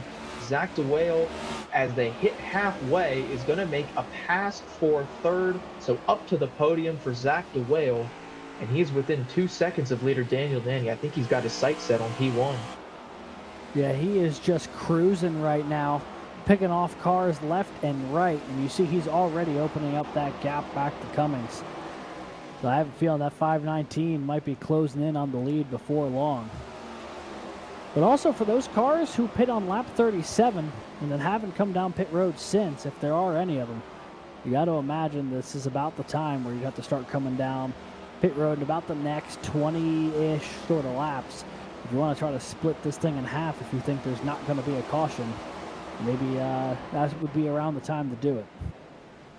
We're seeing a lot of shuffling here on this part of the run between cars who still have saved some of their tires and those who have not. And now you see the gap to Clint Halterman shrinking drastically. Here comes Zach DeWale, who's just absolutely whipping around this track right now. Have a little bit of lap traffic to navigate in Zach Tallman, but before you know it, DeWale is going to clear Clint Halterman as he's already alongside here down the back straightaway. And then he's only within a second of leader Daniel Nenny. I mean, just a spirited drive to the front here from Zach DeWale, especially after the contact with the wall earlier. And I think if you're the rest of the field, you kind of got to take note of that. His tires are only so much fresher. He's only done so much to save them. This is just a product of that little bit of an advantage being multiplied over an entire run. You can see there, last pitted on lap 70, so about 30 laps fresher. That's not a little bit by any means, but it's also not the biggest gap in the world. So now everybody else has got to know, hey, 30 laps on tires gives you a huge advantage, not just at the beginning of the run, but also at the end of the run. And this is where the Whale's been able to capitalize on, like you said, within a second of Nanny and closing fast. Yeah, I think I'm actually more surprised with the fact of how much the 519 is able to press and force the issue here to cut down that gap. Even now, with those laps, or those tires having 35 laps on it, I know those cars who have stayed out, they have about 60 or so on theirs, maybe make it 70, but just the pace differential here, even this deep into the run, I think is going to give drivers a lot of information to work with if they have the opportunity to come down pit road with about 30, 40 laps to go in this race. As you see that gap now shrinking to within just 2 car lengths between Daniel Nenny and Zach DeWale. 33 lap fresher tires for the 519. Oh, and the caution's out. The caution is out. Jake Cummings is around. The 95, I believe, is sideways. Edward Sanchez, Connor Zabogian involved. And yeah, there's... Oh! What on earth? More damage to the 95, but already huge destruction on the right front for Cummings after having a good start to the race and looking to try to recover. Yeah, he was still running top 5 when the caution came out, and after the caution was well done, it looks like the 73 of Wesley Shaw just issued another pile driver there to the 95. This is what happened to bring out the initial one. Exactly what we saw with Zach DeWale. Back end steps out, goes to save it, overcorrection into the wall. And this is what's confusing me. The 95 had this thing locked down. And right here, Wesley Shaw just not paying attention, I guess, because it would be hard to miss a car sitting stationary in the middle of the track. That's a tough break there for the 95. The 73 was already off the lead lap, and that is certainly not going to help his efforts tonight. I mean, the 95, he's in this championship hunt with Daniel Nenny, trying to get his hands on every point he can get. And that is just going to be some extra damage to try to repair here in the back half of this one.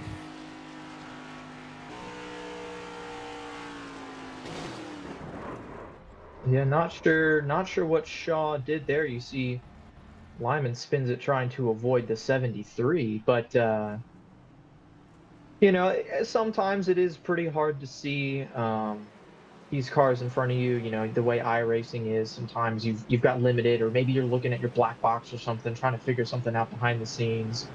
But the 95 was kind of parked, sitting in the middle of the track, and Shaw just didn't quite get around him. Everybody on pit road now, so everybody's going to have fresh tires with about a restart with 90 laps to go.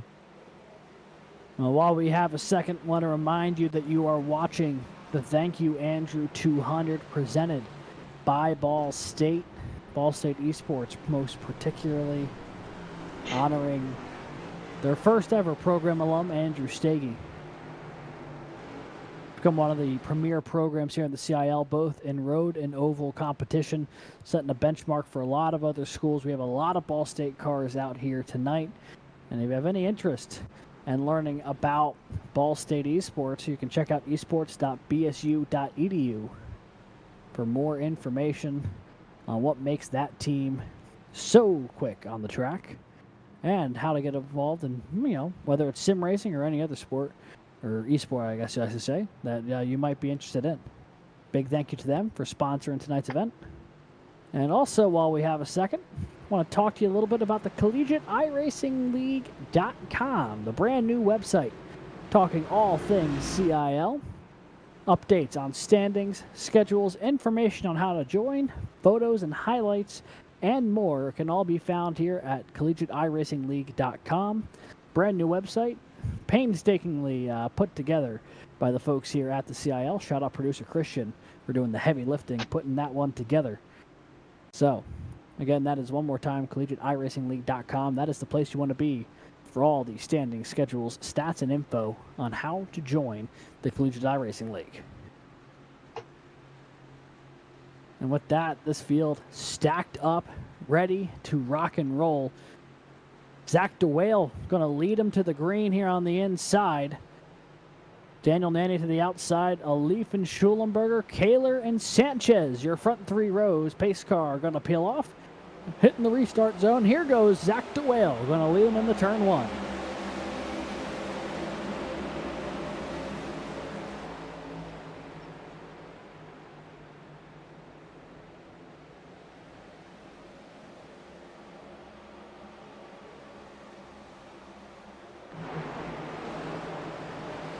The 519 way up the track. Nanny looking to capitalize on the inside, and he will. He's going to take that lead away from the St. Clair College car. Daniel Nanny back out front. 519 was way up the racetrack, and now it looks like he's going to have some help as here comes Muhammad Alif taking a look at second. And that 519 car just did not look like it fired off all that well. He got into the outside, got into the marbles, got loose right there into the outside wall. Now Sanchez into the outside wall as well. That number 26 car is destroyed. We're still green with Sanchez riding the wall. Back up front, it's still Nanny, Alif, Schulenberger, now Halterman up to the 4th spot. And it actually, Zach DeWale did not pit right there. It's not just short run speed that car doesn't have. That car doesn't have fresh tires, so similar strategy we saw Ryan Whitlock play, already back to the 5th spot for DeWale under fire from Kaler, as up front battle for second, Brandon Schulenberger to the inside of Muhammad Alif. Yeah, Schulenberger and Alif, this is as high as they've run all day long for both of them.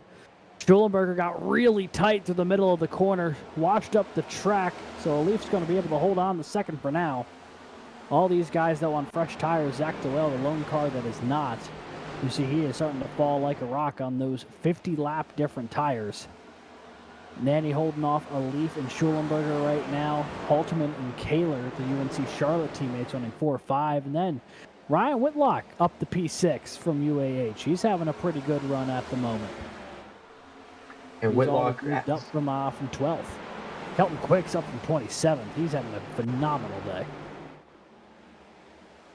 I did want to mention Ryan Whitlock has won both of the short track showdown events that have been run this season.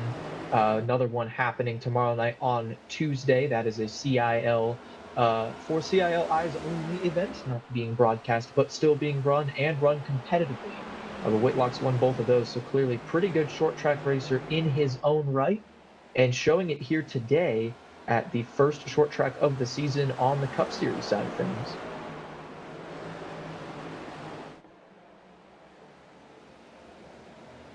To make their way onto lap 119. The front four have gotten a bit of a gap from the rest of the field, but behind them, though, it is an absolute freight train from Jared Kaler on back. Everybody's stuck within a tenth of a second of each other as you see just the cluster of cars coming off the corner. And they are starting to fall a pretty healthy gap behind. It's a full second almost between the tail end of Clint Halterman, the front end of Jared Kaler, and the rest of the bunch working their way through the top 10. And just outside of that, you see Jason Wallet, Nick Henley, Riley Berkins. Pretty good run for Henley and Berkins. I think this is about as high up in the field as they've been all season. Berkins qualified 16th and up 3 spots from that. As you see their side-by-side battle for the top 5. That's Ryan Whitlock looking to the inside of Jared Kaler. So everybody pitted around lap 107, which gives us, give or take, 109. So about 90 laps to go once we took the green flag. That is enough to make it on gas, but it will be a little bit of a stretch on fuel as they're wrecking in the back. I see Caleb Winslow involved. Looks like Trey Lambrecht. Oh, big spin. Down. That car's destroyed, and we are under caution. There were a couple other cars involved. And I believe that is the second or third time tonight where I've tried to put on my thinking cap, talk about strategy, and they've gone and thrown it all out the window with a little bit of a crash there. But that one started on the back straightaway contact. I believe it was the 43, the 27. I think Grant Schiller was caught up in that one as well. I think someone who this might work out perfectly for is that 519 of Zach DeWale. Similar to when we were talking about Ryan Whitlock earlier, who needed to come down pit road on the alternate strategy. And boy, what happened there with Winslow and Lamprecht? Those two guys got tangled up on the straightaway. Take a look here. Caleb Winslow, ECU there in the 27. Trey Lamprecht in the 43, Texas A&M San Antonio. And yeah, 27 moves as far up as he could. The 43 hit the wall. The 27 kept moving up. The two of them bounce off each other. Heavy impact for Winslow. Just destroys the front end of that car. And then everyone scatters to avoid. Ooh, that wasn't Schiller. That was Keegan Kallick making a fantastic save off the front bumper of Andrew McManus. These St. Clair cars definitely look similar, but a great save from Kallick. As you see, Winslow sitting there has towed the car back to pit road. Don't know if that's going to be day over for the 27 or if he'll be able to continue. But we're going to ride along here with Kallick. This is riding along with Roger Primo. Sorry, see Carter Capini at his outside. He's going to back it down to the outside and tags the wall just a hair, but that could have been so much worse. Roger Primo, the 88 car. Absolutely fantastic stuff. I thought the inside lane was pretty clear, but the 27 started rolling back down. Primo saw it at the last second, ripped that car to the right, and managed to have the second or third close miss of the season.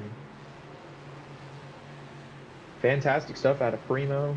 I believe Paul Smith's college. Correct me if I'm wrong on that one.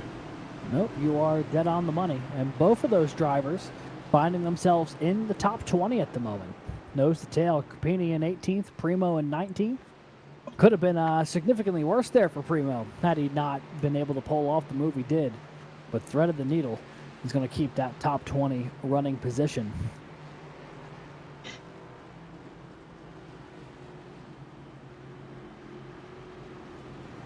So as we start to get things stacked up here, you know, we're only about 75 laps-ish from the end of this one. Anyone who's come down pit road, really since the halfway point, should be good to make it on fuel. Got to imagine that the 519 came down pit road that last time by, which means he should be good on fuel for the rest of this race. And now it's just a matter of, if this thing stays green, how well do you save your tires? But if history is any indication with the way this race has gone, maybe dig a little bit this run, because something tells me there might be another caution before this one's said and done. If it does go green, it could play into the favor of that 519 car. He's got about 10 lap fresher tires. Take a look at the standings. Right now, it's Jake Cummings, actually 4 ahead of Nanny, then 63 back to Kaler.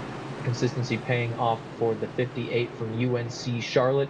So we'll see what this looks like at the end of the season. But right now, Cummings has the points lead over Daniel Nanny. Pace car's off. We're going to go ahead and crank it up for this restart. Daniel Nanny's going to lead us at the line.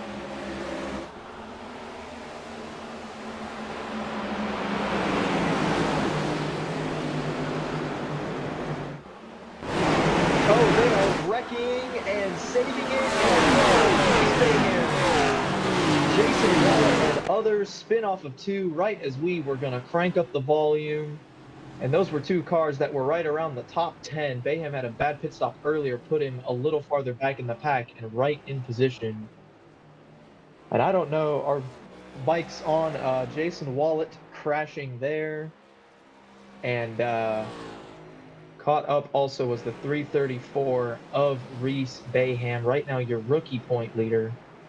Not what the driver for Auburn wanted to see. Not a lot of damage on the 76 or the 334. You can see them both there crashing on the restart in turn number 2. Yeah, and that was a tough break. We'll try to do the crank it up the next time around. But for Jason Wallet and Reese Bayham, 2 cars that were running inside the top 10 a good bit of the day. Bayham's case in the top 5 a good bit of the day. Some damage there that's going to have to be dealt with.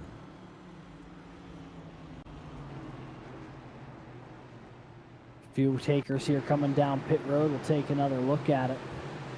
This is the restart between the 76 and the 334.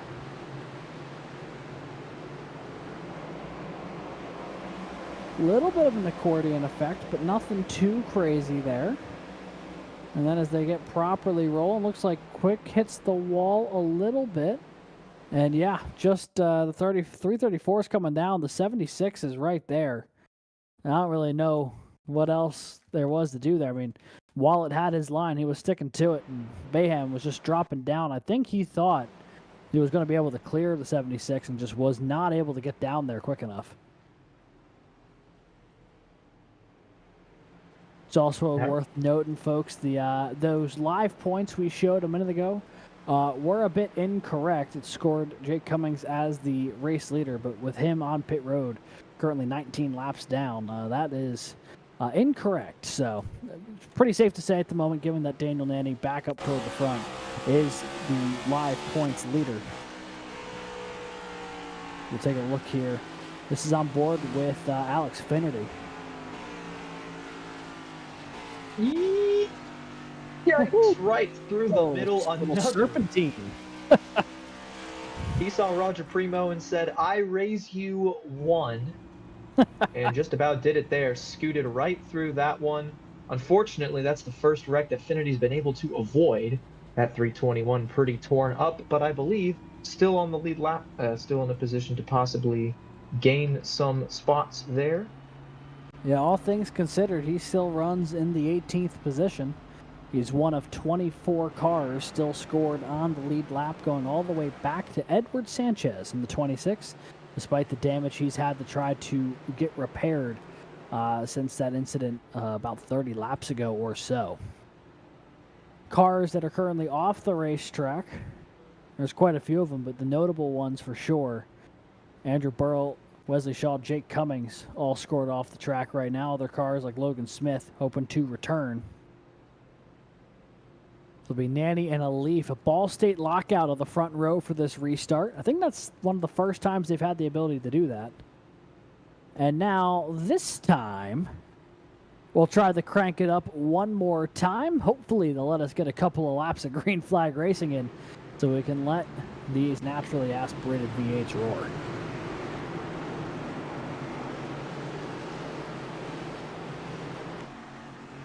We'll ride along with Ryan Whitlock from UAH as he restarts in the 5th position.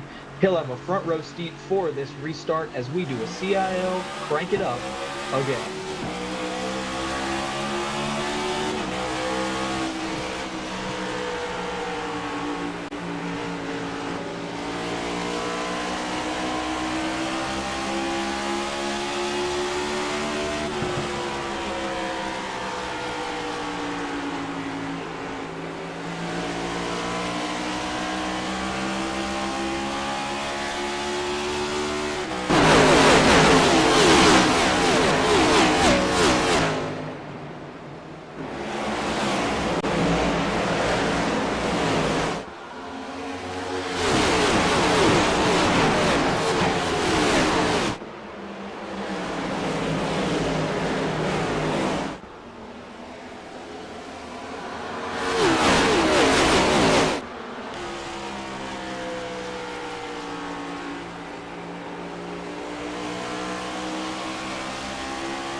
All right, folks. That has been a CIL crank it up, and well, they let us go green for the exact length of the crank it up before they throw the yellow back out. We'll take a look at who it was. I think it may have been involved the 76, Jason Wallet, who just got tangled up in that last one with Reese Bayham. And here with just over 60 laps to go, we are under the yellow flag for the 7th or 8th time tonight. We'll see if we can figure out what happened to the Drexel driver.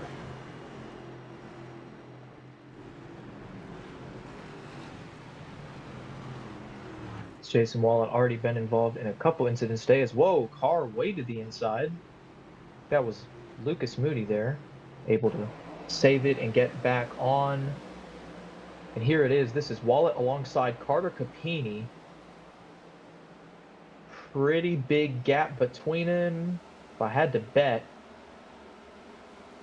they're just going to come together on corner exit. Not a 4. It was in the middle of the corner, I suppose.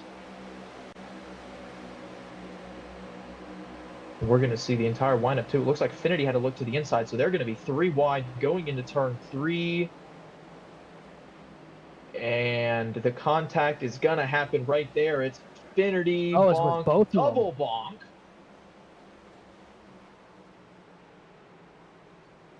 Yeah, it looks like it was the 321 who actually got sideways.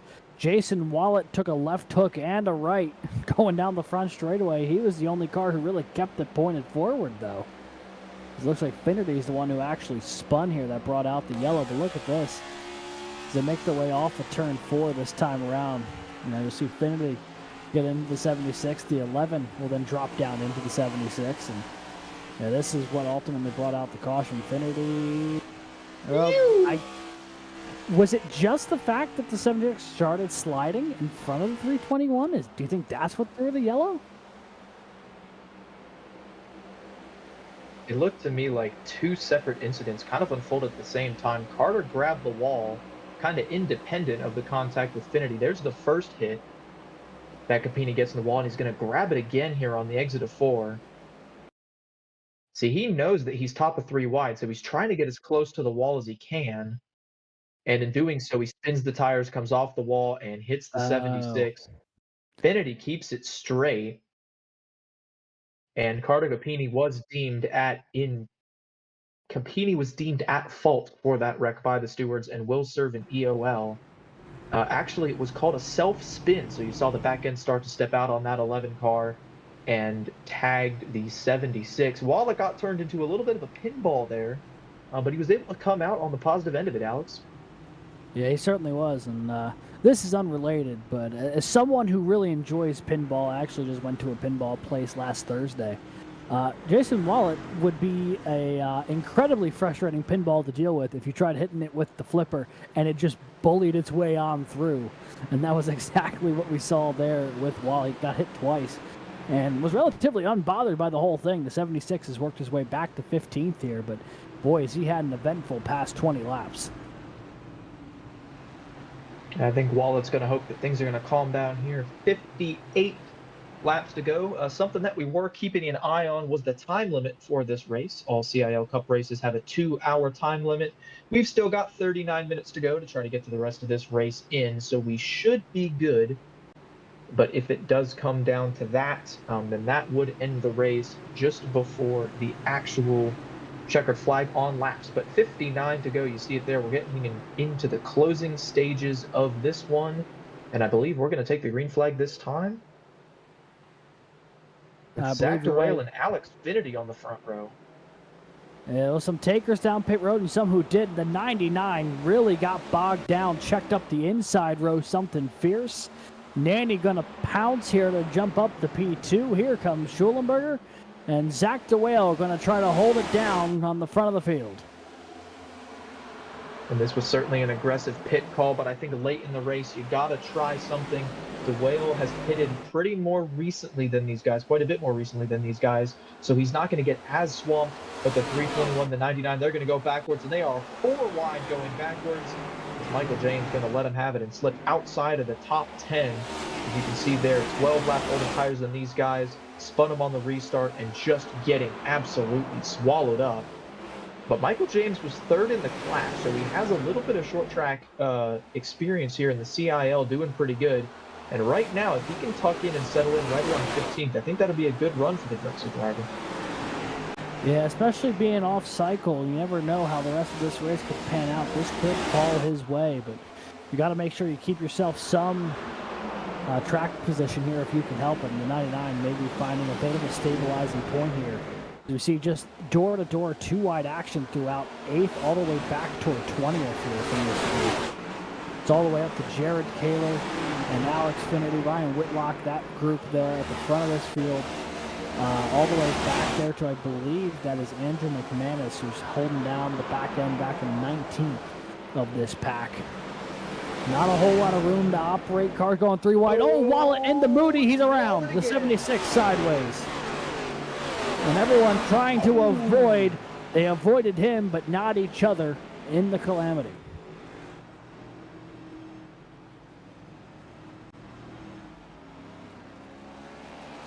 Yeah, Wallet got into Moody, spun off the back end of that car. And unfortunately, they went and crashed trying to get around him, but that car was perpendicular to the track, taking up most of the racing lanes. So not much room to run for everybody else. You know, with the way the past 40 or so laps have gone, I think you could call this Jason and the terrible, horrible, no good, very bad day. The rate this is going, this is just turning into a nightmare for the 76, involved in the 3rd straight caution. We'll take a look here to see what happened to the 76 of Jason Wallet. And this is actually behind the wreck. These are the guys who I think got involved trying to avoid him. This 3-wide battle was pretty fierce. That's Keegan Calick, middle of Edward Sanchez and Logan Smith. But you see they're 3 wide, and when they catch the 76 car, they're just going to have nowhere to go. Sanchez goes low. That's Jack Wilson that I believe got into the 32 car. And this is what happened to... Yeah, this is what happens to Wallet here. You see he goes for this move to make it 3 wide on Henley and Moody. Or sorry, on Bam and Moody. As the 13's coming down to try to fill the gap. Doors the 76. He's going to go around, and he does a good job locking it down here. The field tries to get around him and just get nowhere to go. The 9 tagged by the 43 of Lamprecht, and Jack Wilson going to end up in the infield. Another incident there involving the 76, and another one you could argue that, you know, he really didn't have a ton to do with. You could say he was in that vortex of danger, but 13 also tried to close in that gap in a hurry, and the 76 was there. They did say that one was Lucas Moody at fault for that incident, was the word from the towers. You see Wilson actually tagged by Lamprecht trying to avoid that one, sends him up into Robbie Hotchkiss from New England College. So Wilson, I think did a pretty good job getting around that one there. 43 didn't quite get it locked down enough, and unfortunately grabbed the bumper. And we're going to rack him up, and we're going to do it again. 50 laps to go here from Iowa. As it is still Zach DeWale in the lead. DeWale been able to hang on to the lead on those older tires. Got a really good jump on Nanny and stayed there. I don't know if he'll be able to hold on for 50 whole laps, but if he keeps getting restarts and he keeps being able to fire off of the bottom, this one could be close to the end. It's been interesting. The 519 pretty early on in this race, after that incident on lap 35 or so, that really put him behind the 8 ball initially. He has gone all in on the alternate strategy. Things have kind of fallen his way here. So now, even though he's on the older tires, he finds himself in a pretty prime position to salvage this day, and he's still in the hunt here to make something happen up front. Daniel Nanny, easily the fastest car on the primary strategy at the moment. He runs up to that outside. He's looking for win number 6 on the season. He's been as good as anybody today. It's a matter of closing the deal, though. You know, Schulenberger and Drew Williams just behind him. Schulenberger and Williams both looking for their first wins this season. Drew trying to pick up that win in his 100th College Cup Series start, the most of any driver, active or archived. Pace car going to peel his way off. Field ready to go. Green flags back in the air here at Iowa. 50 laps to settle.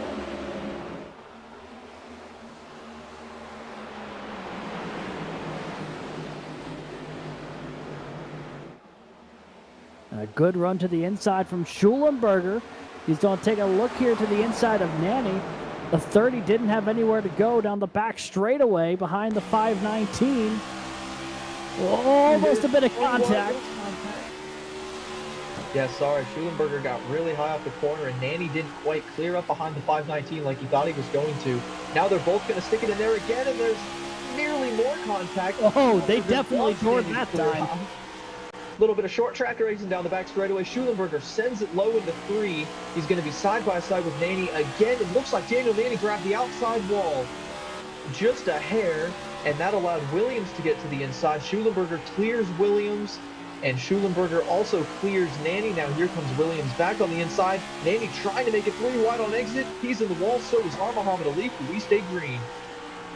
Boy, they are going at it now. The Whale somehow still holds the lead. Schulenberger tried to take it away. What a launch from the 30. He's going to take a look to the outside here of the 7. An absolute slugfight for second. They are grinding through turns 1 and 2. Here goes Williams. Going to get by them both. He's going to jump up into P2 now.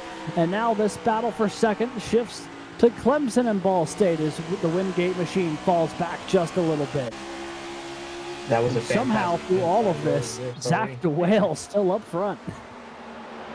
But yeah, as they get to battling, it's just going to make it easier for DeWale to sneak away a little bit. You don't have somebody behind him running the preferred line to chase him down. That just lets DeWale get away without eating up his tires too much. Now he's got Nanny at his inside. He should have the momentum down the front straightaway, but Zach DeWale is going to have a harder time holding on to this lead if they get single file behind him.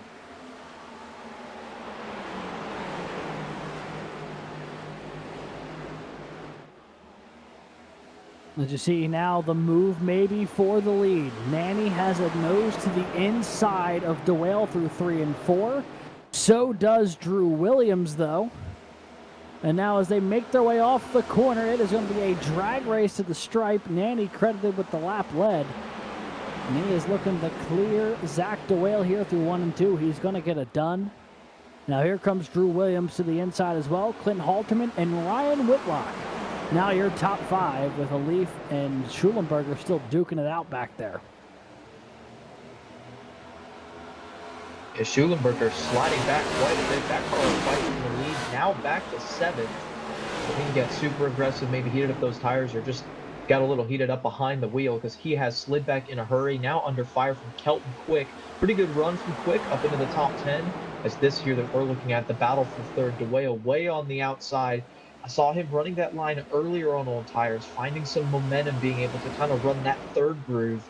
But here, Halterman just really good on the bottom, able to clear him for third. And now DeWale's going to have to deal with Ryan Whitlock in a battle for fourth. So now this top group single files out as next time by. It'll be 40 laps to go here at Iowa Speedway. Daniel Nanny leads by only 1/10 of a second over Drew Williams. Halterman, DeWale, Whitlock, your top 5. Also worth noting some of your big movers here today. Kelton Quick has gone from 27th to 8th. He's up 19 positions. It's been a really big day for the driver of the 2 car. Also pretty noteworthy, Grant Schiller up from 22nd to 13th. He's plus 9. And Ryan Whitlock from 12th to 5th. He's up 5. Or sorry, he's up 7. That's how math works. Another guy that I want to point out that's gone the wrong direction is the 124 of Nick Stockner. Was running pretty close to the front early in this race. Didn't qualify so hot in 23rd. Had worked his way up into the top 15. Was caught up in an incident. You can see the damage on the right front of that car. Nothing too heavy. I think he's got it repaired, but right now sitting a little bit towards the back of the field, not really able to go anywhere. So not the day that Stockner wanted. Right now running back in the 19th position. Typically we see him a little bit higher than that as he battles Alex Finity. Only 25 cars still on the lead lap here, going all the way back to Carter Capini in the 11. He's the last car on the lead lap here in the 25th spot. As we see, if we jump up ahead just a little bit, looks like there's some battling going on just up in front of Nick Stockner here. Looks like Andrew McManus, Jason Wallet in a little battle here with Logan Smith. Yeah, Lucas Moody to the mix as well. McManus going to try to hold on to the outside, the 22 and the 76. This is the battle for 16th.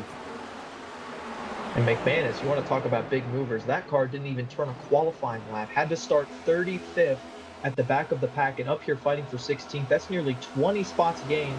Little bit of damage to the 22, but that's just short track racing. He's able to hold on here. Looks like he's going to get the spot from Wallet. And McManus is going to power on, take another spot, and set his sights on Lucas Moody. That he is. Lucas Moody, Jason Wallet, two cars that have seen a lot of action as far as yellow flags are concerned tonight. For better or for worse, they've been finding each other a lot on track. As these laps continue to tick away here in the closing moments of the Thank You Andrew 200 presented by Ball State. See Moody now taking a move to the inside of Michael James. That is for position number 15. As McManus going to try to follow him through on the inside. He might be able to make that move work here. And he'll look to take away P16 from James. And now those two battling for 15th. The 22 right up to the corner of the 13. That Toledo car looking as good as it has all season here tonight. And nothing Brad against Schiller McManus. in the wall big time. I was going to say nothing against McManus, but this car looks to have a lot of grip. I'm curious when he last pitted.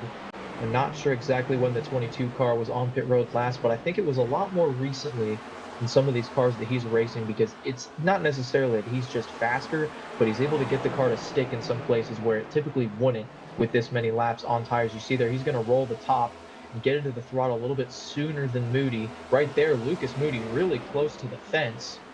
So we're curious to see what the strategy story is for that machine from the University of Toledo. But contact there, if he can get this spot, that'll be for 15th. And it looks like down the back straightaway, McManus is going to get that spot. Yeah, the 22 gonna do a little bit of bump and run potentially. Slides up in front of the 13.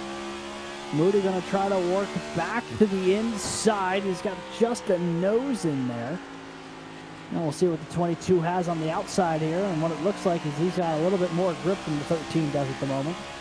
So he'll move into position number 15. Zach DeWale on those older tires, he's starting to fall back a little bit. He just dropped from 4th to 6th. As Whitlock and Leaf are going to take that spot away. We're watching here, though, Lucas Moody not done yet. Trying to track down McManus for that 15th spot. And there's some battling going on up front. Clint Haltom and Drew Williams pretty close for the 2nd spot. Our Muhammad Alif, Ryan Whitlock pretty close for the 4th spot. Look at this dogfight side by side. Oh, and the yellow's out. Oh. Devastating. It's gonna be a pretty good battle. It is Roger Primo, car around on the back straightaway. Robbie Hotchkiss also involved.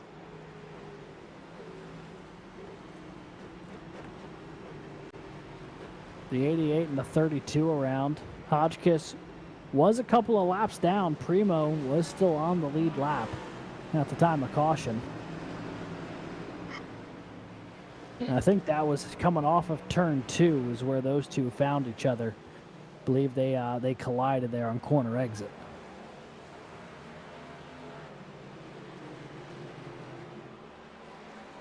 Shapes up a fascinating caution. Hotchkiss, I believe, is in his rookie season. These are his first few times that we've seen Robbie Hotchkiss here in the CIL, so not the way that he wanted his race to go. Teammate to Riley Perkins. as we should get a look at it here, what exactly happens. There's Primo just in front of Hotchkiss. 32 tried to get the power down on corner exit. Primo gave him the outside lane, kind of chased him a little bit down the front stretch. Hotchkiss got high. And corner exit here, I think Primo's just going to get into his left rear. Absolutely nails him. Nathaniel Crone involved as well. And that's heavy contact for Primo and Hotchkiss.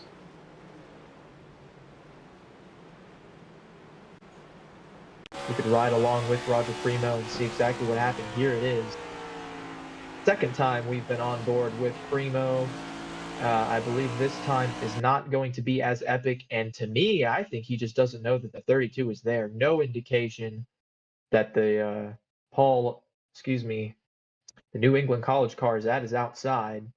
Just comes up the track and surprise, surprise, there is a car there, car high, and car into the outside wall, spins across the track, collects Nathaniel Crone. But yeah, you were saying, Alex, this sets up a very interesting yellow with just probably 24 laps to go when we take the green.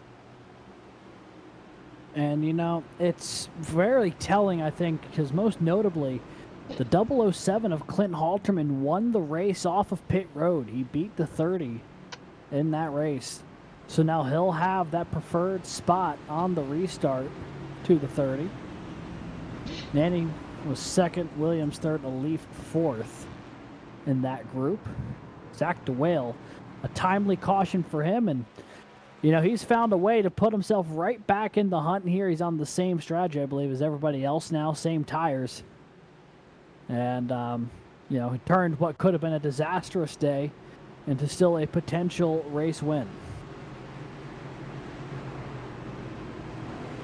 Also, it looks like there's a couple of cars who either have not come down pit road yet or may be staying out, but two of them are the three cars. Two of the three are ones who were just caught up in that most recent incident. So they might be looking for some kind of wave around. Yeah, Logan Smith a couple of laps down, so he's going to try to get one of those laps back. I believe the same is true for Hotchkiss and Primo, who were both involved in that crash.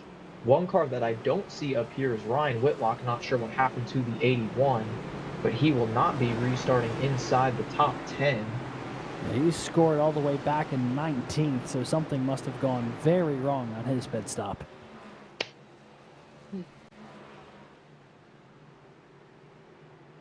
Kills. We're going to see what we can really do. Good day going. It's definitely not over yet. I have a feeling that we are not going to see the last restart of the day right here. I get the impression that we're going to get probably at least one more yellow before the end of this one. But hey, that's just some good physical short track racing. 24 laps to go. It'll be 23 at the line. Everybody on fresh tires, which means they'll be cold for a lap and then fast until the end of the race. Here we go. We are racing once again. Great jump from Halterman. Drew Williams gets a huge shot from the bottom. So does DeWale. A little bit of contact there, but they go off top two single file, then side by side for third. Nanny, DeWale, now Elif looking on the mix. Nanny gets a good run off the corner, up into the bumper of Williams as they go off into 3, the 30, right on the bumper of the 100. Now he's going to look middle of 3 wide. DeWale slides up tight, but not able to keep the power down. Well, that almost got really tight there. The 100 gives the 007 a shot, and now door-to-door for the lead. Halterman and Nanny. 007 with a little bit of a pinch there, cutting off the 30's exit. He's going to drop back. Williams fights back for second on the outside. Elif and DeWale side by side for fourth. There is nothing to hold back now. It is a full speed sprint to the finish here. Clint Halterman trying to pick up win number 2 on the season, but he has a ton of fast race cars bearing down on him right now. You see Drew Williams going to get a pretty good run off the outside. He really worked that outer groove in earlier in this race. It gave him experience. He doesn't need to save tires now, but he does need to use it. The wall, though. Too high there into the wall, and that squeezes Elif middle of 3 wide, able to keep it straight. But you saw that purple bar there. I believe that means fastest lap of the race. So Clint Halterman, caution to the wind. He has thrown everything on the table, and going at it as hard as he can. Clint Halterman trying to run away, run and hide from Daniel Nanny. As you see there, DeWale really hard on the throttle, going to get a little loose on corner exit, but able to keep that car straight as well. Great save out of the driver, the 5 of 19. Yeah, and all that battling back there for third has them door to door, but you know, you see they are starting to fall back a little bit from that lead group as we see here. Oh, there it is. There's that battle, third, fourth, and fifth. DeWale, Alif, and Williams. It was a good little battle that we had also saw just behind them. Connor Sabosian's got Reese Bayham and Brandon Schulenberger all over his back bumper here in the top 10. See the 72 trying to hold on to that 7th place running position. Some fascinating battles out on track right now. Some critical points in this season-long points format up for grabs as Williams and Alif end up hitting each other. The 12 gets a piece of the wall. A little bit more contact there. Neither one of them giving each other an inch as they bounce off each other again in 1 and 2. And bouncing off each other and bouncing off the bumps. You saw that 100 car almost step out. Now Alif cuts down to the bottom, able to clear the 100, but he slides up in the middle. That opens the door for Williams to get down to the bottom. Now here comes Alif's teammate, Kelton Quick. Quick to the bumper of Williams. Great run for Quick up in the 6th spot, but he wants a little bit more. He sees the 2 cars side by side in front of him right now, not really a way through, but the 100 and the 12 nearly get together again. That could be where the window opens up for Kelton Quick. Boy, they are not giving each other an inch. You can't even slide a credit card between that gap as they bounce off each other again. They're going to be wearing out the sides of those cars when this one's said and done. Might as well call it the Ball State Tigers and the Clemson Cardinals when the time this paint swapping's done. And they are just dooring each other left and right, not giving each other any inches here. More contact, 10 into 3. The 100 washed up a bit. Here comes Quick to the inside, almost made it 3 wide. I'm going to say they've traded so much paint that by the end of this one, we're not going to know who is who, but they haven't stopped yet. Again, really close in the corner. Looks like they're going to make a little contact on exit. Again. Leap together. They've decided that this is how they're going to race. This is what they're going to do. They get together, and Quick sees the opportunity, but he can't quite follow up. Now Williams gets loose, and Quick flips him in the right rear. Williams saves the car, but loses all of his track position. He's going to fall all the way back to at least 12. He's going to get passed by Whitlock, Moody, and the 100 car is on the losing end of a fantastic battle. 13 laps to go. I don't think is enough time for him to recover much, but now he's locked into a battle for, it looks like, the 11th spot with Ryan Whitlock back up front. It's not done yet. That's Reese Bayham to the inside of Connor DeBoat. Excuse me, that's Bayham on the bumper of Zabosian. Quick to the inside of the 72. Yeah, and all this is happening for P5. You see Quick able to make that move. Oh boy, all 3 of them hit the wall there. Quick, Zabosian, and Bayham all got a piece of that backstretch safer barrier as they work off of turn 4. It looks like Quick's got the spot for now. Connor Zabosian tearing down the outside wall, trying to get to him. Bayham, Schulenberger all falling into line with Kaler just behind him as well. This is 5th back through 9th, who are all going out of here with 11 laps to go. And all this, as it's been happening, Clint Halterman continues to lead. He's got about a 0.3 of a second advantage over Daniel Nanny. That fresh air has been doing wonders for that 007 car as we get down to 10 laps to go from Iowa. Yeah, it certainly made Halterman fast, but he hasn't been able to get too big of a gap. At most, it's been about 4 or 5 car lengths. This battle back here, an absolute scrap, saw Zabosian lay the bumper to Quick. Now a little bit of a gap has opened up between the 2 and the 72. Zabosian coming off of a 4th place last week at Vegas, his best of the season, wants another top 5, and he's only got 1 spot to get it. But he's running out of time. 9 laps to go. You see back there, Kaler and Wallet side by side. Everybody else single file. But I have a feeling that the lead is not going to be so here in a few laps. Nanny has cut off about half a tenth down to Halterman, and he's brought DeWale with him. Those 3 cars are going to be under a blanket here to end this one, and it'll be really interesting to see how this shakes out down the back straightaway. Less than 8 miles to go. Clint Halterman got incredibly loose off of turn 4 last time around. It gave a car length to Daniel Nanny, not this time around. But it is part of the reason why this front group is as stacked up as they are. Zach DeWale trying to reel in the two cars in front of him, but it's not enough at the moment. Clinton Halterman, Daniel Nanny going at it. Nanny looking to become the first driver in College Cup Series history to pick up 6 wins in a single season. For Clinton Halterman, he's looking for win number 2 on the year if he can hold on to it. Lap traffic in the way. Is this going to make a difference? All the way down to the apron. The 30 going to try to shove the 007 up the track a little bit. Halterman holds on for now. 6 laps to go. And Nanny was able to get to the inside and just root him off the bottom a little bit, kind of a short track move. But Halterman stayed in the throttle, got the top, got the momentum. With 5 laps to go, I think the outside lane is a little bit faster, but it makes you vulnerable in the middle of the corner. As again, Nanny going to beat the back bumper off the 007. These next-gen cars are pretty durable, so he's going to be able to do that a bit without doing any damage. But I think right now it's all holds barred, everything on the table this time by. Just 4 laps to go. Halterman is clear. Nanny grabs a bit of the wall, and that brings DeWale right back into it.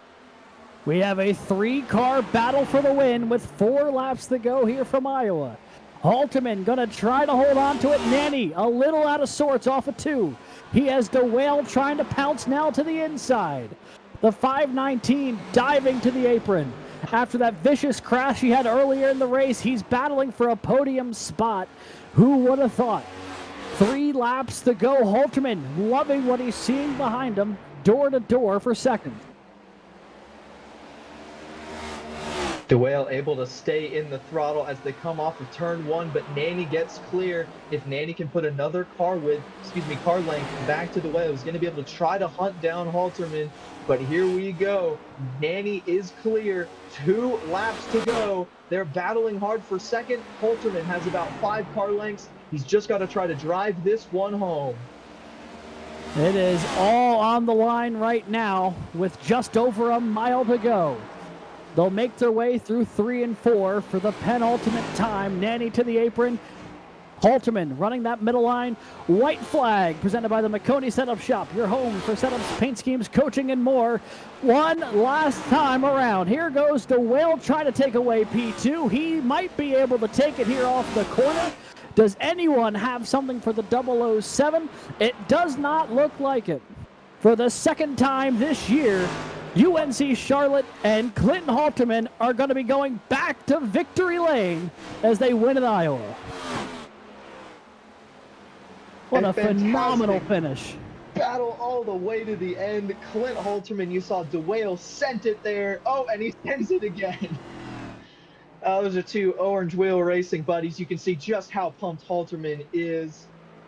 DeWale sent it coming out of 4, but grabbed just a little bit of the wall and wasn't able to get there. P2 for DeWale, P3 for Daniel Nanny behind a hard-fought win for Halterman. You shake that fist. Absolute fantastic driving to keep those 2 drivers in your mirror.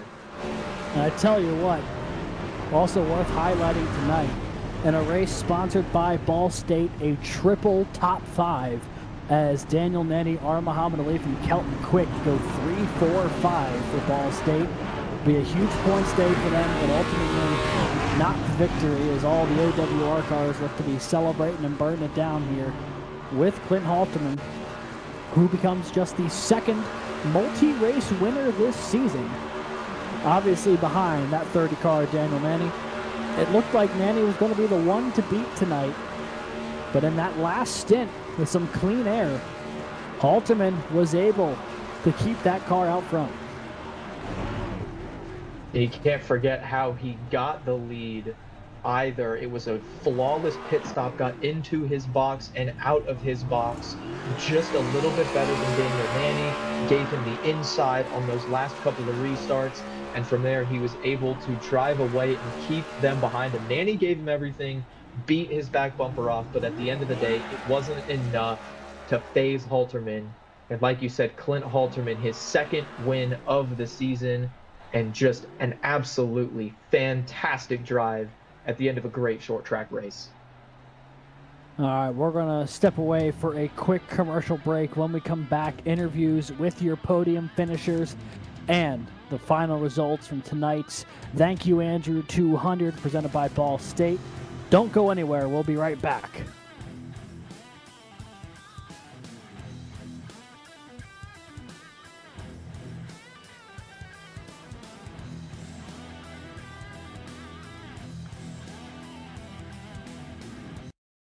Racing isn't easy, but experiencing it is. iRacing puts you in the driver's seat with the industry's leading sim racing game. Drive on laser scan replicas of the greatest racing circuits from around the world. Go head-to-head against other drivers chosen by skill-based matchmaking to ensure competitive racing at every level. Compete across all your favorite series. In officially licensed cars, engineered to deliver the most accurate driving experience possible.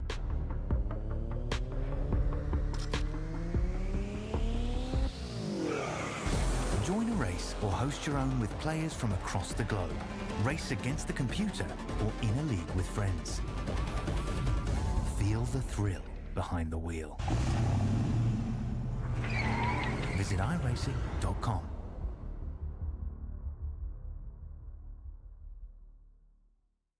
When you want to be the best, you can't settle for the rest. For anything on iRacing, there's just one name you need, Makoni. With the launch of Makoni Entertainment and Makoni Competizone alongside Makoni Setup Shop, we now provide the best of the best in setups, paint schemes, coaching, broadcasting, and event organization.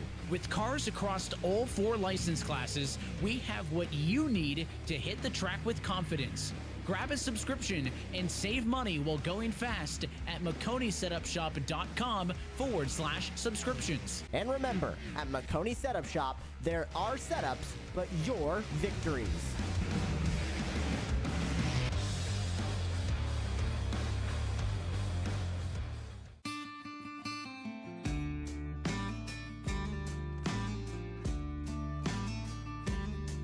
Hello, my name's Aaron Brown from the Garage Shop in Denver, North Carolina. We're here at the famous Bonneville Speedway in Wendover, Utah. One of the most harshest environments on the planet to race in, and that's why we need the best tools Snap-on has to offer. What we use here to pump up the oil in our race engines to prime them is this Snap-on screw gun. With its variable speed and high torque, this allows us to spin our oil pumps up to 1,500 RPMs, creating 70 pounds of oil pressure, which helps us get everything settled in, nice and happy, and turn the hot oil through the engine. Compact, lightweight, and able to fit in really tight spaces. Its 9-position clutch allows us to torque things, nuts, bolts, from 8-inch to 50-inch pounds. Small size and high performance helps us get into many places on a race car where normal tools can't. Under the dash and the engine compartment, we also use this to drill a lot of holes in very tight spots.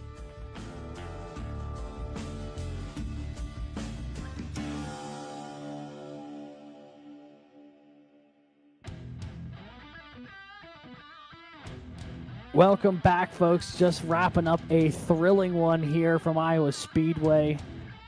We're not going to waste any more time. We're going to talk to tonight's race winner, the 007 of Clint Halterman. Hey there, Clint. This is Alex and Cade up in the booth. You got a copy? I gotcha, Alex and Cade. Well, welcome back to Victory Lane, Clint. And maybe a little bit different than the Atlanta one. I mean, you had to, that one, obviously, you had to put in the effort late, but this one, you really had to go to work in that closing, 30 laps or so? Yeah, that was, that's probably, that was way more, Atlanta was fun because it was been a while, but that was way more rewarding. Had just a killer pit stop. That was the only way I was going to beat Nanny. There's no way to pass him. And I knew I felt like my pace was strong enough to hang with him for a while. So I was hoping, like, maybe if I just have the clean air, I can run away. And I was, 25 laps. There's no tire saving. I was pushing as hard as I could. I knew I needed to get as far away as fast as I could. I'm out of breath. And I don't blame you. I don't know if I would have breathed those last 10, 15 laps. You're in a 3-car duel with Nanny and DeWale there late. You all are battling for it. And Did you what is the thought process when you're in a battle like that? I can't imagine you can think about anything else other than just go. Nope. Yeah, my only thought was I'm giving this thing hell. I'm pushing it as much as I can give it. And I was worried. I had 25 laps. I was worried. I was like, I knew I can pull away. I knew for a little bit. I knew I could stretch out a little bit of a gap on Nanny. Um, I didn't know. I was worried. I thought he was going to get back to me, and I think he started to get back to me a little bit. I was just able to, I think, pick the right lines at the right moment to just slow him up, and then I also backed him up into Zach, and then Zach was fast enough to also battle him, and that really helped me too. Was Zach in the closing laps there, battling Nanny? That helped me pull away, because yeah, my tires. I was starting to fade just a bit, but yeah, I was just laser focused on no mistakes, hit my marks. I knew I had the pace to. I think I was the second fastest car most of the race, or second or third. Definitely, I think I had top 5 speed. So I knew I could I knew I could do it. I just needed to hold on, and I gave it everything I had, and I can't believe it, honestly. Nanny, I gotta give a huge Nanny is such a fast driver, and this is a huge props to him. The amount of effort it takes to beat him, that's just all credit to him and how fast he is. And I'm really pumped up about it. So yeah, this is huge compliments to Nanny. He was super fast. He's super fast every week, but you don't get many chances to get in front of him and try to beat him. So I knew when I got that, I couldn't let it go. And you didn't. You did what you had to do. You pick up the victory here, win number 2 on the year, and now for the second time as a College Cup Series driver, a multi-win season.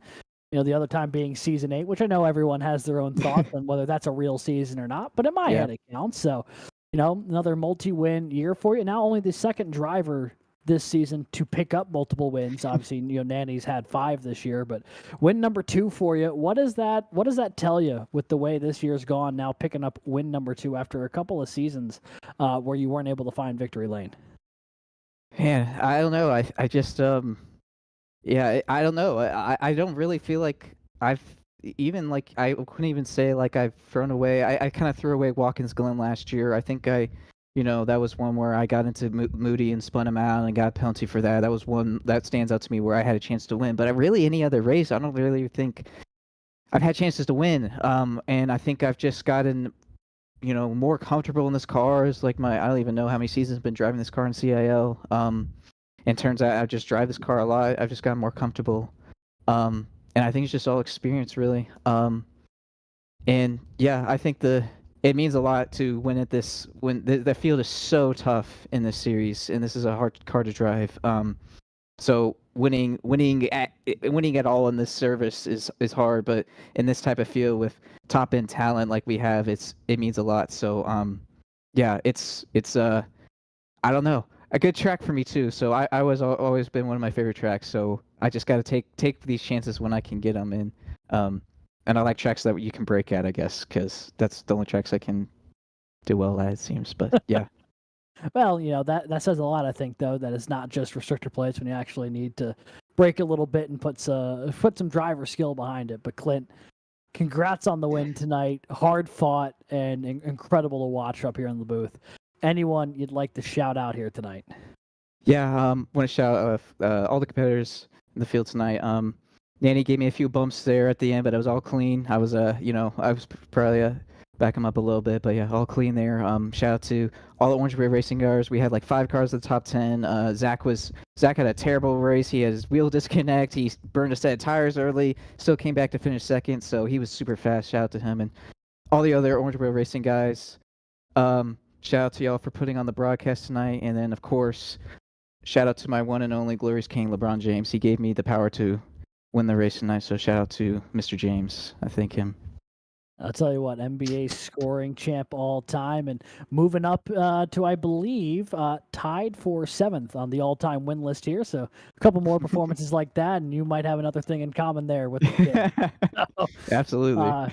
Clint, congrats, and we will catch you next week at Kentucky. All right. Thank you, guys. And that was race winner Clint Halterman picking up the victory here tonight for UNC Charlotte, just ahead of this driver who Cade Corbin's catching up with now. That is Zach DeWale in the 519. Oh, Hey, Zach DeWale, Cicade and Alex up in the booth.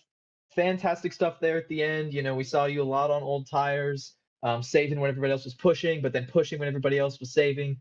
But when it really came down to it, you found yourself in the fight for the win. Walk me through those last 10 laps or so. What's going through your mind? I was just trying to rip, man. I knew I had a really fast car. It just I really didn't know how I was gonna stack up on even tires. I had a wheel issue at the start of the race, which put me off strategy. Had to go into the pits and reset. Um, and then had a crash and like so I didn't really know how I was gonna stack up these guys on even tires. So I was just trying to rip and and run as hard as I could and try and stick with Clint and Nanny in case something happened. I could try and sneak by. But yeah, it was chaos. I mean, I love this track so much. I'm happy we could rebound from a really poor start to the race and get a podium. Very happy. So talk to me, I guess, about the start of that race. And obviously you had to go to the back, repair some damage. I think you were 2 laps down at one point. How was the race back in traffic? You know, you were people all over the place. It seemed like a pretty multi-groove track. How did you work your way through that traffic, even knowing that you were down a set of tires? Um, Carefully. um, once Good answer. we only lost one lap, thankfully. But uh, once we got the lucky dog, it was just it was a matter of trying to stay out on those tires for a while. I think I stayed out on two stops after that. Just to make sure I had the tires at the end because when I had to go to the pits to fix my wheel at the start of the race, I forgot to unselect the tires, so we were short a set the whole race. But yeah, I mean it was very chaotic. Just had to be careful and make my moves smart. Didn't want to take any unnecessary risks because we were already in a pretty poor spot. Um, but I knew I could always get a good run off of four, and if I could stay on their outside, then I could clear them off two, or I could probably clear them on the inside into turn one. So there was a had a lot of fun ripping through the pack though. Like it was a great time. I love this track. Well, it was also a lot of fun to watch. A lot of fun at the finish. I know you wish you were one spot better, but still great run. A lot of fun to watch you and everybody else there at the end. Before you go, anybody you want to shout out and give a call out to after a top two run here in Iowa? First off, I want to give my good buddy Clint Halterman a shout out. He deserves that. The guy he really wants it. He's a good dude. He's a good friend. So congrats to Clint. Shout out to Hannah and Emily and Riley and Jordan, everyone at home, for the support and watching the races, and everyone at OWR, of course, as always. And yeah, man, that was a fun race. Alrighty, we'll go ahead and bring Zach DeWale out of the booth and bring in our third place finisher, Daniel Nanny. Alex, if you want to take that. Alrighty. Zach, congrats, and we'll catch you next week. Thanks, bud. See ya. And that will bring us to our third place finisher here tonight. Jumping in now, it is Ball State University's Daniel Nanny, the first of 3 straight Ball State cars to finish in the top 5 here tonight. Daniel, talk to us a little bit about that battle at the end. You were in an absolute war with Clint Halterman and Zach DeWale in the closing laps there. Yeah, it didn't really feel good, but yeah, it was fun. I had a lot of fun until that final lap heading to turn one.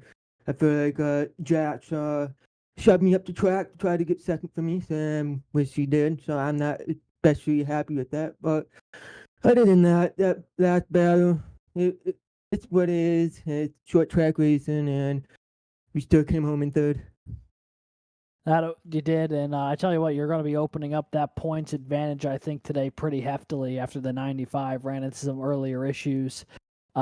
Even though it's not the race win today, do you still look at this as a positive step in your hunt to claim the championship here, knowing that you opened up that gap a good bit today? Yeah, I mean, this is going to be huge help for me, especially after getting left out at Vegas last week. So watching him make that mistake, that put a smile on my face. So yeah, we're just going to focus on running away with the championship from here on out and hopefully not make any more mistakes for the rest of the season. Yeah, absolutely. And one last question for you while I'm thinking about it. This was a race that Ball State was sponsoring here tonight to celebrate Andrew Stagey. You guys finishing third, fourth, and fifth, a triple top five to help celebrate that. Talk to us just a little bit about why sponsor this race and why use it to celebrate your teammate Andrew. Well, Andrew graduated last semester, so this was just our way of saying thank you for all the hard work he put in for us in the organization at Ball State. And he was a huge asset, and watching him graduate did hurt a little bit, but, he's still a friend, and we just wanted to celebrate his accomplishments in life and, just have fun with it. And hopefully, I wanted to come home for the win with him. For him, especially since today is my birthday, I wanted that win so bad. But yeah, we will take the 3, 4, 5, and we will run away with it. Alrighty, well, Daniel, happy birthday! Sorry you weren't able to pick up win number 6 here to help celebrate the occasion. But if it is any birthday present, you've opened up that points gap from about 8 points to about 47 or so. So definitely something to take with you, if nothing else today. Daniel, anyone you'd like to shout out tonight before we let you go? Obviously, I got to shout out Andrew and everybody at Ball State, for being so good this season. Lee, Kelton finishing 4th and 5th respectively. That was just I'm so happy for them. They put in a lot of hard work for this race, and it paid off in the end. And I have to shout out the sponsors you see in the car, Pepsi, RL, and Ryko for supporting us. And lastly, not least, I got to shout out my parents for coming out to Indiana for my birthday, and hopefully I see them before they leave. Alrighty. Well, Daniel, congrats on the podium tonight. Congrats on expanding that points lead and Ball State's great run here this evening. And we will catch you next week at Kentucky. Thank you guys so much. All right, and that is third place finisher Daniel Nanny tonight from Ball State University, part of that triple-headed monster that brought home a number of top fives today for Ball State in the race that they were sponsoring. But with that, I think it's time for us to look at tonight's final results from the Thank You Andrew 200 presented by Ball State. Of course, you've already heard us talk about it. Clinton Halterman picks up win number 2 on the year by 0.2 of a second over Zach DeWale. Daniel Nanny finishing third ahead of Arma Leaf and Kelton Quick. A triple Ball State top 5. Connor Zabosian finishes 6th for Kettering, ahead of Reese Bayham for Auburn. Brandon Schulenberger finishing 8th ahead of Jared Kaler.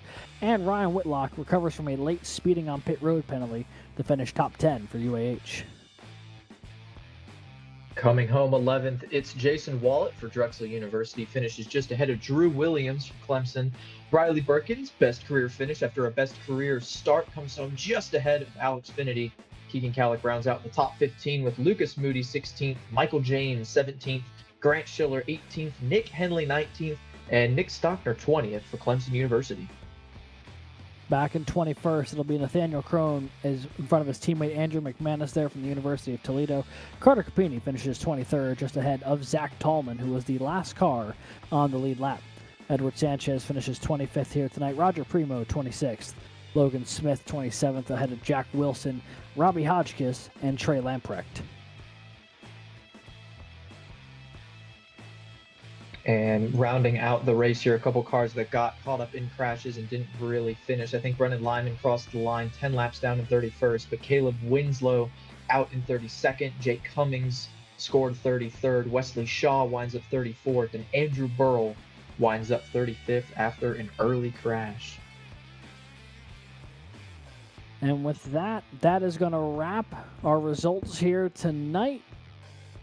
Cade, normally you're out on track. We got to join us up here in the booth for this one tonight. Any final thoughts you'd like to share with the folks at home from this one? I think this just shows, how difficult these cars really are. Of course, Iowa is a super technical track, braking to get into the corner and then having to manage your tires, manage the different lanes that you run, getting super close to guys on corner entry, corner exit. Just shows kind of how challenging it is to handle these cars and really, really how just how hard it is to really run out here. Even if you're back there in 30th, 31st, you're still running a really difficult race. You're still dealing with a lot. And so it makes me all the more grateful to get a little bit of a break and get up here in the booth. And honestly, I had a ton of fun. I'd happily do it anytime again if y'all need me. And if we get finishes like that, just because we got me up here in the booth, then it might be worth it to get me up here a few more times. That was really fantastic stuff there. And I'm glad I got to witness it live instead of having to go back and check it out in a replay. It was a pleasure having you up here, Cade. I appreciate both the driver's expertise and the commentary experience that you're bringing up here in the pinch hitting role per se. At this point, we're just going to be talking a little bit about what's coming up next. But who better to talk about what's coming up next, I guess, than the guy who's broadcasting FC to tell us about the next race here. Well, the next race that we'll be broadcasting is the Formula College Cup race. But first, real quick, looks like there it is, the double header.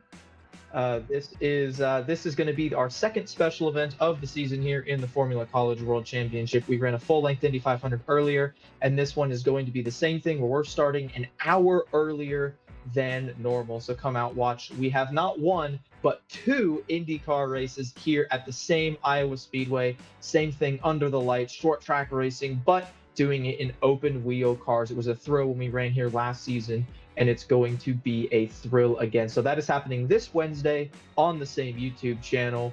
Some of the same drivers, Clint Halterman having himself a really good run in that series. So if he can complete the week-long sweep and get all 3 wins, that would be awesome. And you're only going to find out if you watch it. So tune in on Wednesday, same channel, same place, but an hour earlier than normal for the FC Iowa doubleheader. And that should be a ton of fun. If it's even half the fun that the full length Indy 500 was, that's going to be a blast, because that was a spectacular show. Came down like the final lap there as well. But next College Cup Series race here for the folks you saw racing tonight, that will be March 31st at 8:30 p.m. Eastern. That's when that one's kicking off. Round 11 from Kentucky. That should be a fun one. It is the last mile and a half on the calendar for the year, before going into the Chicago Street Course, Bristol, and Auto Club to round out the year. So one last cookie cutter for the field to try to navigate before we hit the end of this one. And we also, I believe, have a little bit of short track showdown action happening tomorrow.